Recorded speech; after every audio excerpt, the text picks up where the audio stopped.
तुम 80s के दशक में रिबॉर्न होते हो, सामने बैठी है आसपास के गांवों की सबसे खूबसूरत लड़की। सब जल रहे हैं तुम्हारी किस्मत से, लेकिन तुम्हारी आंखों के सामने उसके सिर के ऊपर एक लाल रंग की सिस्टम वार्निंग चमक रही है। टारगेट 38 दिनों से प्रेग्नेंट है, किसी सीधे सादे लड़के की तलाश में है। अचानक तुम एक डेली इंटेलिजेंस सिस्टम अवेकन करते हो, जिससे तुम्हें गॉड व्यू मिल जाता है। अब तुम न सिर्फ आइटम स्कैन कर सकते हो, बल्कि आसपास की सीक्रेट इंफॉर्मेशन भी पा सकते हो। इधर लिन चंगन अपना सिर सहला ही रहा था कि अचानक हवा में एक नीला ट्रांसपेरेंट स्क्रीन आ गया और बिजली की आवाज के साथ सिस्टम प्रॉम्प्ट गूंजा, sky eye intelligence system bind successful. As B system level 1। हर दिन 1 से 3 रैंडम इंटेलिजेंस रिफ्रेश होंगी। आज की इंटेलिजेंस रिफ्रेश हो चुकी है। पहली खबर ही दिमाग हिला देने वाली थी। मैच मेकिंग वाली लड़की चेन चुनलान अपनी लाइफस्टाइल के कारण 1 महीने से प्रेग्नेंट है और उसे किसी बकरे की तलाश है। लिन चंगन हैरान रह गया। सिस्टम की ये पहली रिपोर्ट, चेन चनलान प्रेग्नेंट है। इससे पहले कि वो इस शौक से बाहर आता, दरवाजा जोर से खुला। उसकी छोटी बहन लिन शाओयुए हड़बड़ाहट में अंदर आई। भैया जल्दी उठो, मैच मेकर आ गई है। माँ कह रही है जल्दी से कपड़े बदल लो। शाओयुए की चोटियां बांधी थीं और उसने एक फटी पुरानी शर्ट पहन रखी थी। उसकी आंखों में टेंशन थी। अपनी बहन को देखकर लिन चंगन का दिल पिघल गया। जो होगा देखा जाएगा, खासकर उस चेन चुनलान को तो वो बिल्कुल नहीं छोड़ेगा जो उसे फंसाने थे। बाहर हॉल में माहौल कुछ ज्यादा ही खुशी वाला था। टेबल पर बढ़िया चाय रखी थी। पिता लिन डीग्वी बड़ी चापलूसी से मैच मेकर जांग शन को चाय दे रहे थे। माँ जोगीवा एक गोल मटोल लड़की का हाथ पकड़कर खुशी से फूली नहीं समा रही थी। अरे लड़की कितनी सुंदर है, एकदम लकी लग रही है, आखिर खुश क्यों ना हो। लिन चंगन का नाम तो पूरे गांव में खराब था। अब शहर से लौटी इतनी अच्छी लड़की खुद रिश्ते के लिए आई है। ऐसा लग रहा था जैसे लॉटरी लग गई हो। उधर मैचमेकर जांग शन मजे से बीच छीलते हुए बड़ी हवा में बोली, चन चुनलान तो पूरे इलाके में मशहूर है। अगर तुम्हारा चंदन इतना स्मार्ट ना होता तो ये रिश्ता तुम्हें कभी नहीं मिलता। पास ही बैठी चेन चुनलान सिर झुकाए एकदम संस्कारी बहू का नाटक कर रही थी, पर उसका हाथ बार बार उसके पेट पर जा रहा था। यह नजारा देखकर लिन चंगन को घिन आ गई। वो पर्दा हटाकर बाहर आया। भले ही उसने पुरानी शर्ट पहनी थी, पर उसकी पोस्चर एकदम स्ट्रेट और आंखों में एक तेज था। वो पहले वाले आलसी और डरपोक लड़के जैसा बिल्कुल नहीं लग रहा था। जांग शेन ने खुशी से कहा, अगर चुनलान को ये पसंद है तो आज ही डेट फिक्स कर लेते हैं। लिन चंगन कमरे के बीचों बीच खड़ा हुआ। उसकी आवाज शांत थी, पर एक एक लफ्ज साफ था, ये रिश्ता मुझे मंजूर नहीं। कमरे में अचानक सन्नाटा छा गया। लिन डिगी का हाथ चाय के कप पर ही जम गया। चेन चुनलान ने झटके से सिर उठाया। उसकी आंखों में डर और गुस्सा था। लिन डिगी को लगा उसने गलत सुना। उसने दोबारा पूछा। लिन चंगन ने रिपीट किया, यह रिश्ता नहीं होगा। पिता ने कब जोर से टेबल पे पटका और उंगली उठाते हुए चिल्लाए, नालायक, वो लड़की तुझे पसंद कर रही है। ये तेरी किस्मत है, अपनी शक्ल देखी है आईने में। माँ जो गेहुआ भी घबरा गई, बेटा नींद में है क्या। चुनलान कितनी अच्छी लड़की है। मैचमेकर का चेहरा काला पड़ गया।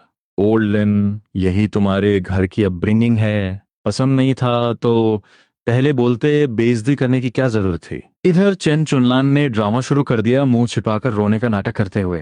बोली, ठीक है मैं ही चली जाती हूँ। उसका ये इमोशनल कार्ड देखकर लिन डेगुई का पारा चढ़ गया। उन्होंने दरवाजे के पीछे से झाड़ू उठाई और मारने दौड़े, आज तुझे हाँ बोलनी ही पड़ेगी, झाड़ू बस पड़ने वाली थी। पर लिन चंगन अपनी जगह से नहीं हिला। तभी अंदर के कमरे से एक सफेद बालों वाली बूढ़ी औरत बाहर आए। लिन फैमिली की बॉस दादी ने तुरंत लिन चंगन को अपने पीछे किया और अपनी छड़ी जमीन पर जोर से मारते हुए चिल्लाई, बाहर वालों के सामने मेरे पोते पर हाथ उठाता है, तुझे मेरी कोई इज्जत नहीं है। लिन डेगुई का चेहरा गुस्से से लाल था। माँ, आप ही ने बिगाड़ रखा है इसे, इतना अच्छा रिश्ता तोड़ दिया, अब कौन देगा इसे अपनी लड़की। पर दादी टस से मस नहीं हुई। टूटता है तो टूटने दे, मेरे पोते को पसंद नहीं आई, मतलब लड़की की किस्मत खराब है। फिर उन्होंने लिन चंगन से पूछा, तुझे क्यों पसंद नहीं, किसी और लड़की पर दिल आ गया है क्या। लिन चंगन ने डरी हुई चैन चुनलान की तरफ देखा। सबके सामने इसकी प्रेगनेंसी का राज खोलना मजेदार तो होता, पर इस गांव में इसका मतलब था उसकी जानना, और लिन फैमिली का नाम भी खराब होता। अगर इमेज सुधारनी है तो माइंड गेम खेलना होगा। उसने दादी और पिता से कहा, बात नखरे की नहीं है, मेरे दिल में कोई और है। लिन डेगुई चौंक गए, कौन है। लिन चंगान ने जवाब दिया, पड़ोस के ल्योह ब्रिगेड की ए शाओशा। ये नाम सुनते ही कमरे में मौत का सा सन्नाटा छा गया। मैचमेकर का तो मुंह ही खुला रह गया, जैसे किसी पागल को देख रही हो। ही शाओशाओ एक पढ़ी लिखी हाई स्कूल पास लड़की थी, पूरे इलाके की ड्रीम गर्ल, और लिन चंगन जैसा आवारा लड़का उसके सपने देख रहा है। ये तो वही बात हुई कि कोई भिखारी चांद मांग ले। चुन चुनलान से रहा नहीं गया। वो ताना मारते हुए हंस पड़ी, अपनी औकात तो देख लो। लिन चंगन ने चन चनलान को ऐसी ठंडी और जानलेवा नजर से देखा कि उसकी रूह कांप गई। उसने घबराहट में फिर से अपना पेट पकड़ लिया। लिन चंगन ने कड़क आवाज में कहा, मेरी शादी की टेंशन घर वालों को लेने की जरूरत नहीं है, और ना ही माँ बाप के बुढ़ापे का पैसा बर्बाद करने की। मैं खुद पैसे कमाऊंगा और खुद शादी करूंगा। इतना कहकर वो दादी को पकड़कर अंदर ले गया। आप आराम करो, गुस्सा मत करो। ये ड्रामा चेन चुनलान के चिढ़कर जाने के साथ खत्म हुआ। भले ही पंगे हो गए थे, पर लिन चंदन को लगा ये टोटली वर्थ इट था। कम से कम किसी और के पाप का टोकरा उसके सिर तो नहीं फूटा। दोपहर के खाने पर माहौल भारी था। पानी जैसी पतली कॉर्न दलिया और काले अचार को देखकर लिन चंदन के पेट में चूहे दौड़ने लगे।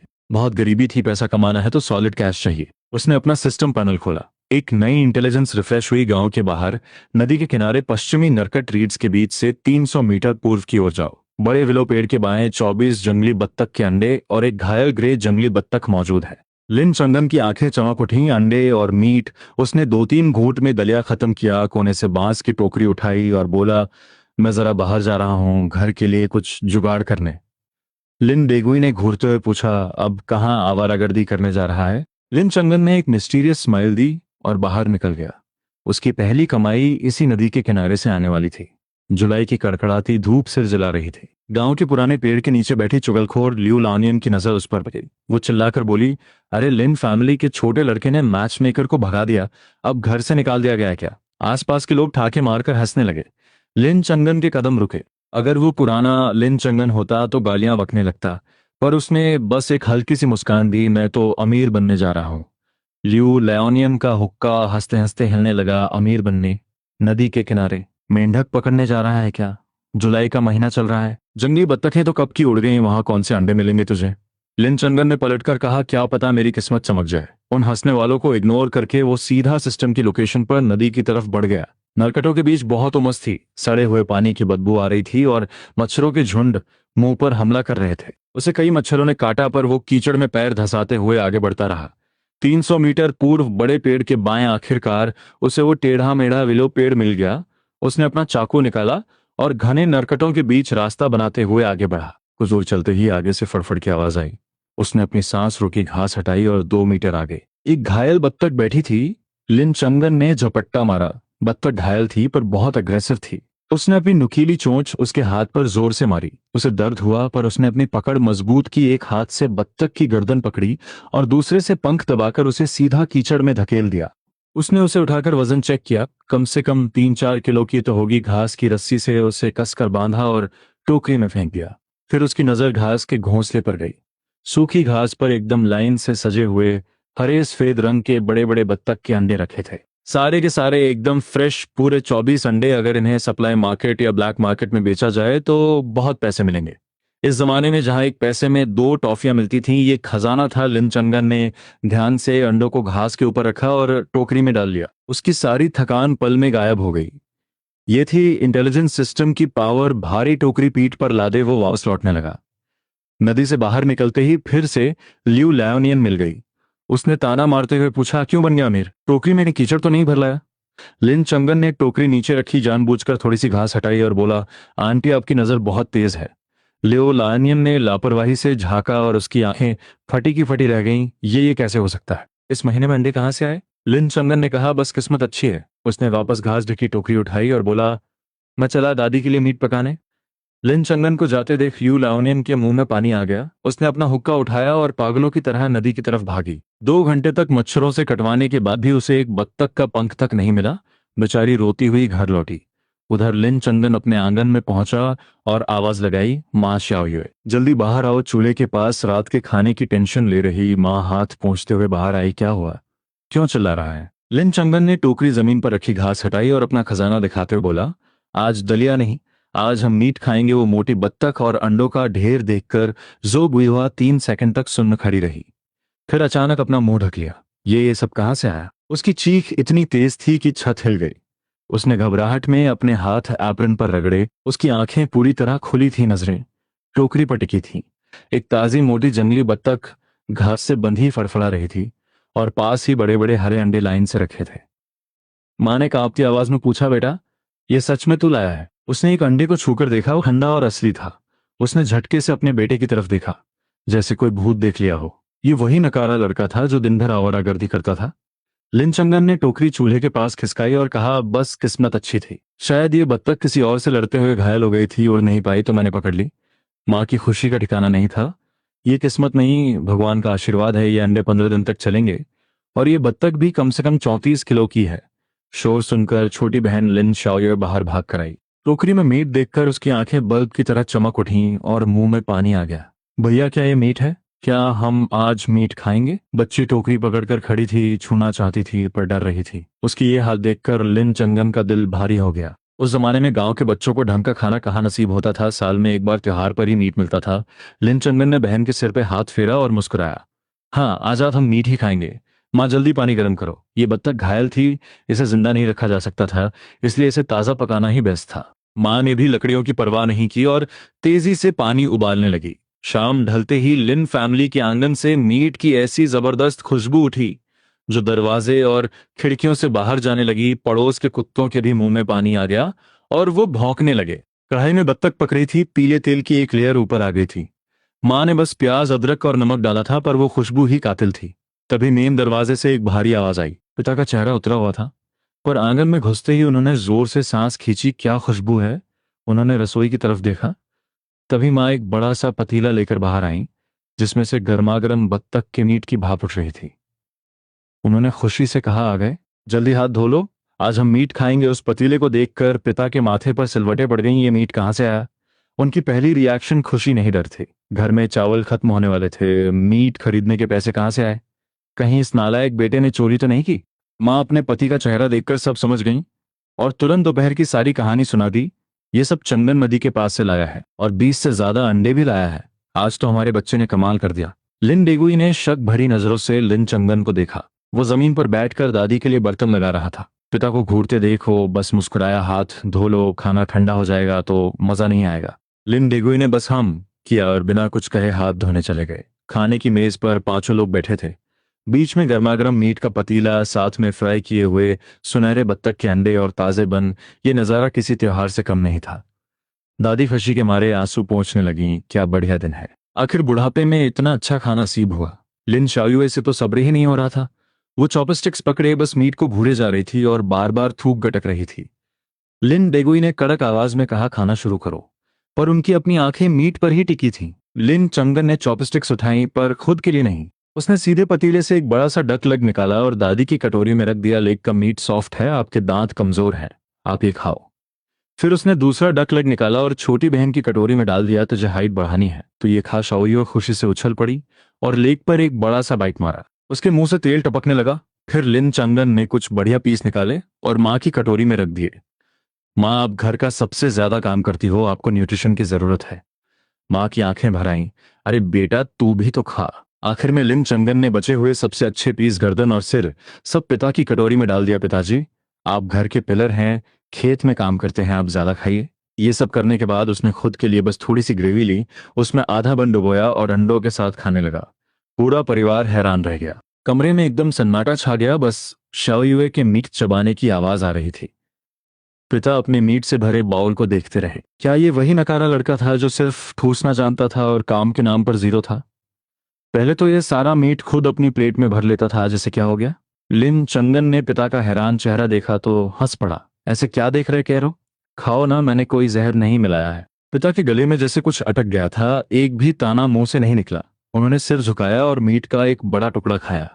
बहुत टेस्टी था, पर दिल के अंदर अजीब सी खुशी और भावुकता महसूस हो रही थी। दादी ने चबाते हुए कहा, मेरा पोता बड़ा हो गया है, समझदार हो गया है, मुझे बहुत खुशी है। लिन चंगन बन खाते हुए बहुत रिलैक्स फील कर रहा था। पिछली जिंदगी में वो अपने माँ बाप को खुशी नहीं दे पाया था, पर इस बार वो सारी कमियां पूरी करेगा। इस मील ने पूरे परिवार का माहौल बदल दिया था। रात गहरी हो चुकी थी, सब सोने चले गए थे। लिन चंगन पश्चिमी कमरे में अपनी चारपाई पर लेटा था। उसे पास वाले कमरे से माँ बाप की आवाज आ रही थी। माँ ने पूछा, क्या हमारा बेटा सच में सुधर गया है? पिता ने कहा, नाटक कर रहा होगा, देखते हैं कितने दिन चलता है इसका ड्रामा। माँ बोली, मुझे नहीं लगता। उसकी आंखों में एक अक्सी चमक थी। पिता ने बात काटी, सो जाओ, अब कल खेत पर जाना है। लिन चंगन मुस्कुराया, इमेज सुधारने में टाइम लगेगा, एक बार मीट खिलाने से काम नहीं चलेगा।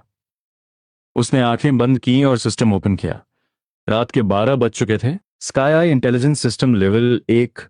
आज की इंटेलिजेंस रिफ्रेश हो चुकी है। पहली खबर पहाड़ के पीछे ओल्ड ड्रैगन केव के पास उत्तरी ढलान पर दो पुराने चीड़ के पेड़ों के बीच एक टॉप क्वालिटी वाइल्ड जिनसिंग मौजूद है। दूसरी खबर, छोटी बहन लिन शाओये ने आज पड़ोस की लड़की को एक नई डैकरॉन ड्रेस पहन देखा और अकेले में बैठकर बहुत रोई। वो हमेशा से ऐसी ही एक नई ड्रेस चाहती है।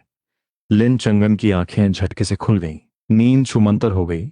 वाइल्ड जिनसिंग, वो भी टॉप क्वालिटी का, इस जमाने में वो सीधा सीधा कैश और बहुत बड़ा खजाना था। और फिर उसने दूसरी रिपोर्ट देखी, उसकी छोटी बहन रोई थी।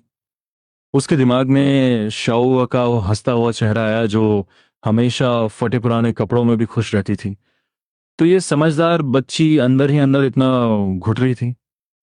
डाकरॉन ड्रेस चाहिए ना? उसने बाहर जाकर ठंडे पानी का एक मग्गा पिया। उस ठंडक ने उसकी रगों में एक नई एनर्जी भर दी। नींद अब कोसों दूर थी। उसने रात के बचे हुए दो बन अपनी जेब में डाले और चुपचाप दरवाजा खोलकर बाहर निकल गया। सुबह का गांव डरावनी हद तक शांत था। लिन चंगन सीधा पहाड़ की तरफ नहीं गया, बल्कि गांव के पूरब में एक अकेले बने घर की तरफ मुड़ गया। ये घर पुराने शिकारी सन डेजू का था। सन डेजू एक अजीब आदमी था ना, कोई बीवी बच्चे और गुस्सा हमेशा नाक पर अगर किसी को पहाड़ पर जाना हो तो उससे एडवाइस लेना जरूरी था। लिन चंगन आज उससे टूल्स उधार लेने आया था। गिनसेंग खोदना कोई बच्चों का खेल नहीं था। उसके लिए लाल धागा, तांबे के सिक्के और खास औजार चाहिए होते हैं। खाली हाथ जाना बेवकूफी थी। वो सन डीजू के दरवाजे पर पहुंचा ही था कि अंदर से एक कुत्ते के भौंकने की आवाज आई और फिर उस बूढ़े शिकारी की भारी आवाज गूंजी। कौन है वे? इतनी सुबह सुबह कौन भूत आ गया? लिन चंगन ने आवाज लगाई। अरे सन अंकल, मैं हूं। लिन चंगन दरवाजा खुला। सन डेजू ने एक पुराना लेदर कोट पहना था और हाथ में अपना हुक्का पकड़े हुए था। उसके माथे की सिलवटें बता रही थी कि वो बहुत चिढ़ा हुआ है। लिन फैमिली के छोटे लड़के, अब तुझे क्या दौरा पड़ गया? सो क्यों नहीं रहा, यहाँ क्या करने आया है? लिन चंगन बेशर्मों की तरह हंसते हुए अंदर घुसा और अपनी जेब से कुछ जंगली फल निकाल कर टेबल पर रख दिए। बस आपकी याद आ रही थी अंकल, सोचा मिलाऊं। सन डेजो ने झिड़कते हुए कहा, ये फालतू की बातें किसी और से करना, बिना मतलब के तू यहां नहीं आ सकता। क्या फिर कोई कांड कर दिया है? छिपने आया है? भाग यहां से। लिन चंगन एकदम सीरियस हो गया। मुझे पहाड़ के अंदर जाना है। सन डेजू के हाथ अचानक रुक गए। उसकी आंखों में एक अजीब सी चमक आई। क्या करने? चिड़ियों के घोंसले तोड़ने या मेंढक पकड़ने? पहाड़ के अंदर खतरे ही खतरे हैं। उसने पूछा कि क्या ये सॉफ्ट स्किन इस जंगल में सरवाइव कर पाएगी? लिन चान ने कहा कि वो बस अपना लक ट्राई करने जा रहा है, शायद कोई गिनसिंग मिल जाए। सन डेजू जोर से हंसा और बोला, अस्तु, तुझे पता भी है कि 4 एली एएफ और 5 एली एएफ में डिफरेंस क्या होता है? दो चार कॉमिक बुक्स पढ़कर खुद को बॉस मत समझ और यहां से दफा हो जा। लिन चांगन ने सीरियस होकर कहा कि वो सच में सन अंकल के टूल्स बोरो करना चाहता है।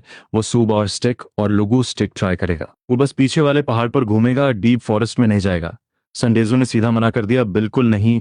एंसेस्टर्स के टाइम के ये टूल्स किसी नौसिखिए को नहीं दे सकता। टूट गए तो क्या तू पे कर पाएगा? और अगर जंगल में मर गया तो तेरा बाप मुझे आकर पकड़ेगा। बुड्ढे की जबान बहुत कड़वी थी, पर लिन चांदन टेंशन में नहीं था। उसने वहां लेटे बड़े से येलो डॉग हुजी पर नजर डाली। ये कुत्ता नॉर्मली बहुत अग्रेसिव रहता था, पर अभी लेजी होकर पूंछ हिला रहा था और उसका पेट हल्का सूजा हुआ था। सिस्टम की इंफॉर्मेशन के हिसाब से सन डेजू का कुत्ता प्रेग्नेंट था और उसे न्यूट्रिशन की सख्त जरूरत थी। लिन चांगन ने गहरी सांस ली, नीचे बैठा और सीधा कुत्ते के सिर को सहलाने लगा। सन डेजो चिल्लाया, उसे मत छूना, वो काट लेगा। लेकिन हुजी ने बस आराम से अपनी आंखें बंद कर ली और हल्की सी आवाज निकाली। लिन चांद में सहलाते हुए कैजुअली बोला, मुझे तो नहीं लगता कि ये काटता है, बल्कि ये तो थोड़ा परेशान लग रहा है। उसने सन अंकल से पूछा, क्या ये कुत्ता प्रेग्नेंट है? इसका पेट देखकर लगता है कि कम से कम 1 महीना तो हो गया है। सन डेजू हैरान रह गया। वो तुरंत नीचे बैठा और ध्यान से देखने लगा। उसने पूछा, तुझे कैसे पता चला? मेरा कुत्ता वुल्फ ब्रीड है, इसका नेचर बहुत वाइल्ड है। हाँ, पिछले 2 दिनों से इसकी डाइट बढ़ गई है और ये एक्टिव भी नहीं है। पर मैंने प्रेगनेंसी के बारे में तो सोचा ही नहीं था। लिन चांग ने सीरियसली कहा, ध्यान से देखिए, इसके निप्पल लाल हैं, पेट हैवी है और आंखों में पहले जैसा गुस्सा नहीं है। इसे ही मदरली इंस्टिंक्ट कहते हैं। सन डेजो ने कुत्ते का पेट छुआ और सच में उसे कुछ हार्ड फील हुआ। उस बूढ़े चेहरे की झुर्रियां अचानक खुशी से खिल उठी। वो बोला, तभी मैं सोचूं कि ये इतना क्यों खा रही है, क्या बात है? अब इसके बच्चे होंगे। वो बूढ़ा हंटर पूरी जिंदगी अकेला रहा था। कुत्ते के बच्चे होने की खुशी उसे अपनी शादी से भी ज्यादा थी। लिन चांगान ने सही मौके पर चौका मारा और कहा, प्रेग्नेंट कुतिया को अच्छा न्यूट्रिशन चाहिए होता है, सिर्फ कॉर्नफ्लावर से काम नहीं चलेगा। इसे मीट चाहिए। मैं इसी मिशन से पहाड़ पर जा रहा हूं ताकि कुछ वाइल्ड गेम का शिकार कर सकूं। सन अंकल, अगर आप मुझे अपने टूल्स दे दें तो मैं जो भी वाइल्ड चिकन या रैबिट लाऊंगा उसका आधा हिस्सा हुजी के न्यूट्रिशन के लिए आपको दे दूंगा, क्या ख्याल है? ये प्लान सीधा उसकी कमजोरी पर लगा। सन डेजू थोड़ा हेजिटेट हुआ। उसने लिन चांग को देखा, फिर कुत्ते को, और अपनी पाइप से दो कश खींचे। वो बोला, तेरी ऑब्जर्वेशन स्किल तो काफी तेज है। वो मुड़ा कमरे के अंदर गया और एक ऑयल क्लॉथ का पैकेट सीधा लिन चांगन की तरफ फेंक दिया। उसने कहा, इसे रख ले, और सुबह स्टिक दीवार के पास है, खुद उठा ले। लिन चांगन ने पैकेट खोला तो उसमें लुगू stick, red string, copper coin और छोटी कुल्हाड़ी सब मौजूद था। उसने थैंक यू कहा, पर सन डेजू ने सख्त चेहरे के साथ वार्निंग दी, ज्यादा खुश मत हो। पहाड़ के अपने स्ट्रिक्ट रूल्स होते हैं। अगर पहाड़ में कोई खतरा आ गया तो क्या करेगा? सिर्फ पीछे वाले पहाड़ पर ही घूमना। अगर डीप फॉरेस्ट में जाने की हिम्मत की तो तेरी टांगें तोड़ दूंगा। लिन चांग ने सूब और स्टिक उठाई, अपनी बास्केट में डाली और मुड़कर भागते हुए बोला, आज रात मैं आपके लिए मीट लेकर आऊंगा। गांव से निकलते ही लिन चांगन सीधा पीछे वाले पहाड़ की तरफ भागा। जंगल में घुसते ही रोशनी कम हो गई और चारों तरफ अंधेरा छाने लगा। पैरों के नीचे की मिट्टी काफी सॉफ्ट थी। वो सिस्टम के कोऑर्डिनेट्स को फॉलो करते हुए नॉर्थ स्लोप की तरफ बढ़ने लगा। रास्ता बहुत टफ था, हर तरफ कांटेदार झाड़ियां थीं। लिन चांगन अपनी सुअबो स्टिक घुमाते हुए रास्ता बना रहा था, घास हटाते हुए। कई बार सांपों से भी सामना हुआ। 1 घंटे से ज्यादा चलने के बाद पसीने से तरबतर होकर उसके पैरों में दर्द होने लगा। वो एक पेड़ के सहारे टिका, हांफते हुए मच्छरों को उड़ाने लगा। उसके दिमाग में बस एक ही बात थी कि पैसा कमाना इतना आसान नहीं है। एक बार पैसे आ जाएं तो सबसे पहले एक मॉस्किटो रिपेलेंट खरीदूंगा। पहाड़ की चोटी पार करते ही नजारा क्लियर हो गया। सनी स्लोप पर लिन चांगान की आंखें चमक उठीं। सामने घास के बीच छोटी झाड़ियों पर पर्पल ब्लैक रंग के छोटे छोटे फल लगे थे। उसने एक फल तोड़ा और खाया। खट्टा मीठा जूस मुंह में फट पड़ा और उस प्योर फ्रूट फ्लेवर ने उसकी सारी एनर्जी वापस लौटा दी। लिन चांगान को अपनी छोटी बहन की याद आ गई कि अगर वो इसे खाएगी तो उसे बहुत खुशी मिलेगी। उसने ढेर सारे फल तोड़े, उन्हें पत्तों में पैक किया और अपनी बास्केट के सबसे नीचे रख दिया। वो फिर से ऊपर चढ़ने लगा। अब पुराने पेड़ बढ़ने लगे थे। आखिरकार हांफते हुए उसे वो अंधेरा और डरावना ओल्ड ड्रैगन केव दिखाई दिया। गुफा के ऊपर स्लोप पर दो विशाल रेड पाइन ट्रीज किसी गेट कीपर की तरह खड़े थे। कोऑर्डिनेट्स ठीक इन्हीं दो पेड़ों के बीच का पॉइंट दिखा रहे थे। लिन चांग की हार्ट रेट बढ़ गई और उसके हाथ हल्के से कांपने लगे। एक 5LE। अब विंसेंट ऐसा ट्रेजर था जो उसकी फैमिली का कई सालों का खर्चा उठा सकता था। उसने एक गहरी सांस ली, खुद को काम किया, अपनी सुबह स्टिक को कसकर पकड़ा और उन पुराने पाइन ट्रीज की तरफ बढ़ने लगा। जंगल में अजीब सा सन्नाटा था, सिर्फ हवा की सनसनाहट सुनाई दे रही थी। उसकी आंखें किसी ईगल की तरह घास के बीच उस ट्रेजर को ढूंढ रही थीं। अचानक उसकी नजर एक हरे पौधे पर जाकर रुक गई। लंबे पत्ते, 5 ब्रांचेस और टॉप पर खून जैसे लाल रंग के बेरीज का गुच्छा, रेड ड्रैगन हेड। हाँ, ये वही था। उसकी वो स्टैंड आउट वाई बिल्कुल गलत नहीं हो सकती थी। ये एक 5LEF वाइल्ड जिनसेंग था। लिन चांगान इतना एक्साइटेड था कि वो ऑलमोस्ट घुटनों पर आ गया। लेकिन तभी सिस्टम का अलर्ट बजा। गिनसेंग के पास एक गार्डियन स्नेक है। उसने ध्यान से देखा और सच में गिनसेंग की रूट्स के राइट साइड एक पत्थर की दरार में अंगूठे जितनी मोटी एक रैट स्नेक कुंडली मारे बैठी थी। उसके पैटर्न्स बिल्कुल पत्थर जैसे थे। भले वो नॉन पॉइजनस सांप था, लेकिन अगर वो डर कर भागा और जिनसेंग की रूट्स टूट गई तो बहुत बड़ा लॉस हो जाएगा। लिन चांगान ने पहले से तैयार रखी सूखी मगवोट घास निकाली, उसे जलाया, अपनी सांस रोकी और चुपचाप उस धुएं वाली घास को उसके पास रख दिया। सांप धीरे धीरे रेंगता हुआ घास में गायब हो गया। सबसे बड़ा ऑब्स्टेकल क्लियर हो चुका था। अब ये प्राइसलेस 5LE अफडिनसिंग उसका था। उसने रेड स्ट्रिंग और कॉपर कॉइन निकाला और घुटनों के बल बैठ गया। उसका फेस एकदम सीरियस था। अगर टूल्स लिए हैं तो रूल्स भी फॉलो करने होंगे। इसे ही रिस्पेक्ट कहते हैं। उसने मन ही मन कहा, माफ करना गिनसेंग ब्रदर, अब मेरे साथ घर चलो और आराम करो। लिन चांगन ने सुबह स्टिक उठाई और अपनी लाइफ में पहली बार जिनसेंग निकालने की प्रिपरेशन शुरू की। उसने बहुत केयरफुली कॉपर कॉइन वाली रेड स्ट्रिंग निकाली। पुराने हंटर्स का रूल था जिसे लॉकिंग द जिनसेंग कहते थे। मिथ्स कहते हैं कि वाइल्ड जिनसेंग में एनर्जी होती है। अगर इसे लॉक नहीं किया तो ये इंसानों की महक सूंघकर जमीन के अंदर भाग जाएगा। वैसे तो लिन चान एक रीबॉर्न मॉडर्न इंसान था और इन सुपरस्टिशंस पर बिलीव नहीं करता था, लेकिन सन डेजो के टूल्स यूज कर रहा था तो उसके रूल्स भी मानने पड़ेंगे। बस मन की शांति के लिए उसके हाथ थोड़े कांप रहे थे। उसने रेड स्ट्रिंग को तने पर लपेटा, एक स्लिप नॉट बांधा और कॉपर कॉइन से उसे सिक्योर कर दिया। अब ये जिनसेंग कहीं नहीं भाग सकता था। अगला स्टेप बहुत डेलिकेट था। लिन चांगन ने लुगू स्टिक उठाई और जिनसेंग के चारों ओर 1 फुट का सर्कल ड्रॉ किया। Operation start. वो बुदबुदाते स्टिक से धीरे धीरे मिट्टी हटाने लगा। ये काम देखने में सिंपल लगता है, पर असल में बहुत रिस्की था। रूट्स बालों जैसी पतली होती हैं, एक भी टूटी तो प्राइस धड़ाम से नीचे गिर जाएगा। सूरज ऊपर चढ़ रहा था, पसीना माथे से बहकर आंखों में जा रहा था, जिससे तेज जलन हो रही थी, लेकिन उसने पसीना पोंछने की भी हिम्मत नहीं की। कहीं हाथ कांपा और रूट्स टूट गई तो सब खत्म। 1 इंच 2 इंच मिट्टी हटती गई और जिनसेंग का टॉप बाहर आने लगा। लंबा पुराना और बारीक रूट्स के जाल से भरा हुआ लिन चांगन अपनी हार्ट रेट गिन रहा था। ये डेकेड्स पुरानी आइटम थी। 2 घंटे और बीत गए। लिन चांगन की कमर टूटने वाली थी, घुटने सुन्न हो चुके थे, लेकिन उसकी आंखों की चमक बढ़ती जा रही थी। आखिरी लेयर हटते ही उस गिनसेंग की पूरी बॉडी बाहर आ गई। मेन बॉडी एकदम मोटी थी, छिलके का रंग पुराना पीला था और पैटर्न्स लोहे के तारों जैसे थे। सबसे कमाल का था इसका शेप। मेन रूट बहुत थिक थी और उसकी 2 टांगे ऐसे खुली हुई थीं जैसे कोई छोटा मोटा इंसान दौड़ने की कोशिश कर रहा हो।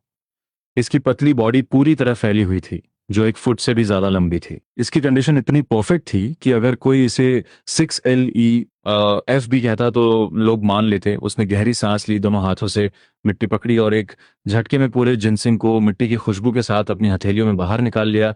उस हैवी फील को देखकर उसका मन किया कि वो जोर से चिल्लाए, पर उसने खुद को कंट्रोल किया। दौलत दिखानी नहीं चाहिए वरना भेड़िया आ जाएंगे। उसने फ्रेश मॉस और बर्च बाग से एक प्रोफेशनल पैकिंग बनाई, उसे अपनी बास्केट के सबसे नीचे रखा, पत्तों से कवर किया और आखिर में ब्लूबेरीज डालकर उसे छुपा दिया।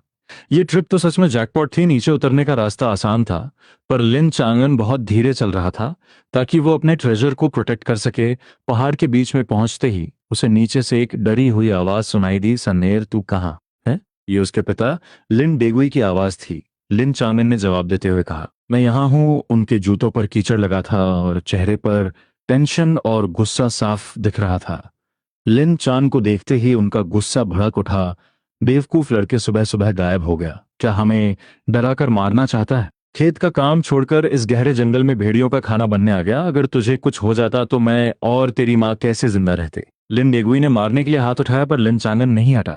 इन दिनों पहाड़ों में सच में जंगली जानवर होते थे और उसके पिता सच में डरे हुए थे। लिन चांगन मुस्कुराया और उन्हें शांत करते हुए बोला, अरे गुस्सा थूकिए, मैं तो बस अपनी छोटी बहन के लिए कुछ अच्छा खाने को ढूंढने आया था। ये देखिए। उसने अपनी बास्केट उतारी और आगे कर दी। लिन डेगी ने उन ब्लूबेरीज को देखा और उनका गुस्सा 7वें आसमान पर पहुंच गया। वो चिल्लाए, इन बेकार से फलों के लिए तू अपनी जान दांव पर लगा रहा है? लिन चांगन बोला, ये दिमाग के लिए अच्छे होते हैं और वैसे भी मैं सिर्फ यही नहीं लाया, मैं घर के लिए एक बहुत बड़ा ट्रेजर लाया हूँ। लिन डेगी ने चिढ़ते हुए कहा, हाँ फेंकना बंद कर। अगर तू 1 तोला सोना भी ले आए तो मैं तुझे अपना बाप मान लूंगा। लिन चांगन हंसा, उसकी जरूरत नहीं है, आप ही मेरे बाप रहेंगे। उसने ब्लूबेरीज और पत्तों को हटाया और वो टाइटली पैक किया हुआ बर्च बाग का बंडल बाहर निकाल लिया। लेन डिगो एक किसान थे, उन्होंने कभी जिनसेंग नहीं निकाला था, पर ये पैकिंग वो पहचानते थे। ये वेटरन्स और बॉस लेवल के लोगों का रूल था। वो हैरान रह गए और पूछा, ये क्या है? लिन चांगन ने कहा, खुद खोल कर देखिए। लिन डेगू के हाथ कांपने लगे। उन्होंने अपना कुदाल नीचे रखा, हाथ पोंछे और धीरे से घास की रस्सी को खोला। जब उस इंसान जैसी शेप वाले 5LE AF वाइल्ड जिनसिंग की झलक दिखी तो उनका दिमाग सुन्न पड़ गया। उनकी आवाज कांप रही थी, क्या ये जिनसिंग है? डेज, लिन चांगन ने कामली कहा। 5LEF वाला लिन डेगुई की टांगे कांप उठी और वो धड़ाम से जमीन पर बैठ गए। ये वो ट्रेजर था जो किसी की जान बचा सकता था और बहुत सारा पैसा ला सकता था। उन्होंने अचानक सिर उठाया, आंखों में शक लिए पूछा, सान ये कहां से मिला? ऐसा कैसे हो सकता है? कहीं तूने इसे चुराया तो नहीं? उनका अपना बेटा जो खेत में ठीक से काम नहीं कर सकता, उसे ये स्किल कैसे आ सकती है? लिन चांगन ने बहाना पहले ही सोच रखा था। उसने आराम से जिनसेंग को वापस पैक किया और बोला, इस गहरे जंगल में मैं किससे चुरा था? क्या भगवान से चुरा था? मैंने इसे निकालना सन अंकल से सीखा है। लिन डेगी ने फ्राउन करते हुए पूछा, उस बुढ़े सन ने तुझे सिखाया? वो सोच रहे थे कि वो जिद्दी इंसान इस नालायक को कैसे सिखा सकता है। लिन चांग ने कहा, बिलीव नहीं होता तो वापस चलकर उसी से पूछ लेना। ये टूल्स भी मैंने सन अंकल से ही बोरो किए हैं। उसने अपने शौक में बैठे पिता को उठाया और बोला, चलिए घर चलकर बात करते हैं। ये आइटम बहुत प्रेशियस है, इसे रोशनी में ज्यादा नहीं रख सकते। लिंडेगी होश में आए, टेंशन में चारों तरफ देखा और बोले, हाँ घर चलो, जल्दी घर चलो। उन्होंने तुरंत लिन चांगन से बास्केट छीन ली, खुद पीठ पर टांग ली और कुदाल बेटे की तरफ फेंक दिया। बोले, तू बहुत केयरलेस है, कहीं से खराब ना कर दे। दोनों चोरों की तरह भागते हुए नीचे उतरे। घर पहुंचते ही दरवाजा बंद किया और जिनसिंग का बंडल टेबल पर रख दिया। पूरी फैमिली शॉक में थी। जो गेवा के हाथ की सुई लगभग उनके ही हाथ में चुभ गई। यहां तक कि छोटी बहन को भी पता था कि ये मूली बहुत वैल्यूएबल है। उसने पूछा, भैया क्या इससे मुझे एक नई डेकोरेट ड्रेस मिल सकती है? लिन चांगन हंसा, सौ ड्रेसेस आ जाएंगी, इससे सब खुशी से पागल ही हो रहे थे कि तभी कुत्तों के भौंकने के साथ आंगन का दरवाजा खटका सन डेजू की आवाज आई। लिन लाओसन बाहर निकल लिन डेगुई का चेहरा पीला पड़ गया। उन्होंने पूछा, सन सच बता, क्या तूने ये गिनसिंग सन बुढ़े से चुराया है? लिन चांग ने कहा, बिल्कुल नहीं। आप दरवाजा तो खोलिए। दरवाजा खुलते ही सन डेजू गुस्से में डंडा लिए हाफता हुआ खड़ा था। उसने पूछा, क्या चक्कर है? सुबह से कोई अतापता नहीं, मुझे लगा लिन चांदान को कोई भालू खा गया। अगर मेरे टूल्स खो गए न तो तेरी खाल उधेड़ दूंगा। असल में वो लड़के और टूल्स की टेंशन में था। ये बुड्ढा बाहर से सख्त, अंदर से सॉफ्ट था। अंदर आते ही उस पुराने हंटर ने हवा सूंघी और पूछा, ये कैसी स्मेल है? इतनी हैवी मिट्टी की महक। फिर उसकी नजर टेबल पे रखे बंडल पर गई। वो मेडिसिन की महक किसी एक्सपर्ट से नहीं छुप सकती थी। सन डेजो तुरंत आगे बढ़ा और उसने बाग कवर हटा दिया। उस बुढ़े की सांसें अटक गईं, आंखें फटी रह गईं। उसने पूछा, 5LEAF ये तूने निकाला है? लिन डेग्यूई टेंशन से पसीना पसीना हो रहे थे। उन्होंने कहा, ब्रदर, सन ये सन ने निकाला है। वो कह रहा था कि आपने उसे सिखाया है। सन डेजू का फेस अजीब सा हो गया। सिखाया? खाक सिखाया? इसने तो बस मुझसे टूल्स बोरो किए थे। लेकिन ये टेक्निक, रूट्स एकदम परफेक्ट हैं, हेड भी कंप्लीटली सेफ है। ये काम तो किसी वेटरन से भी ज्यादा क्लीन है। इस लड़के ने बिना किसी मास्टर के ये खुद सीख लिया। सन डेजू ने लिन चांग की तरफ गहरी नजर से देखा और लिन चांगन उसे देखकर आंख मार रहा था और मस्केबाजी वाला फेस बनाए हुए था। बुड्ढे का दिल पसीज गया। अगर उसने सच बता दिया तो पता नहीं ये बाप बेटे क्या करेंगे। और वैसे भी इस लड़के ने उसके टूल्स यूज करके 5 अफी जिनसिंग निकाला है। ये बात फैलेगी तो उसका भी रुतबा बढ़ेगा। सन डेजू ने 2 बार खांसा हाथ पीछे किए और एक मिस्टीरियस एक्सपर्ट वाला पोज बनाते हुए बोला, हाँ, मैंने ही इसे 2-4 बातें बताई थी।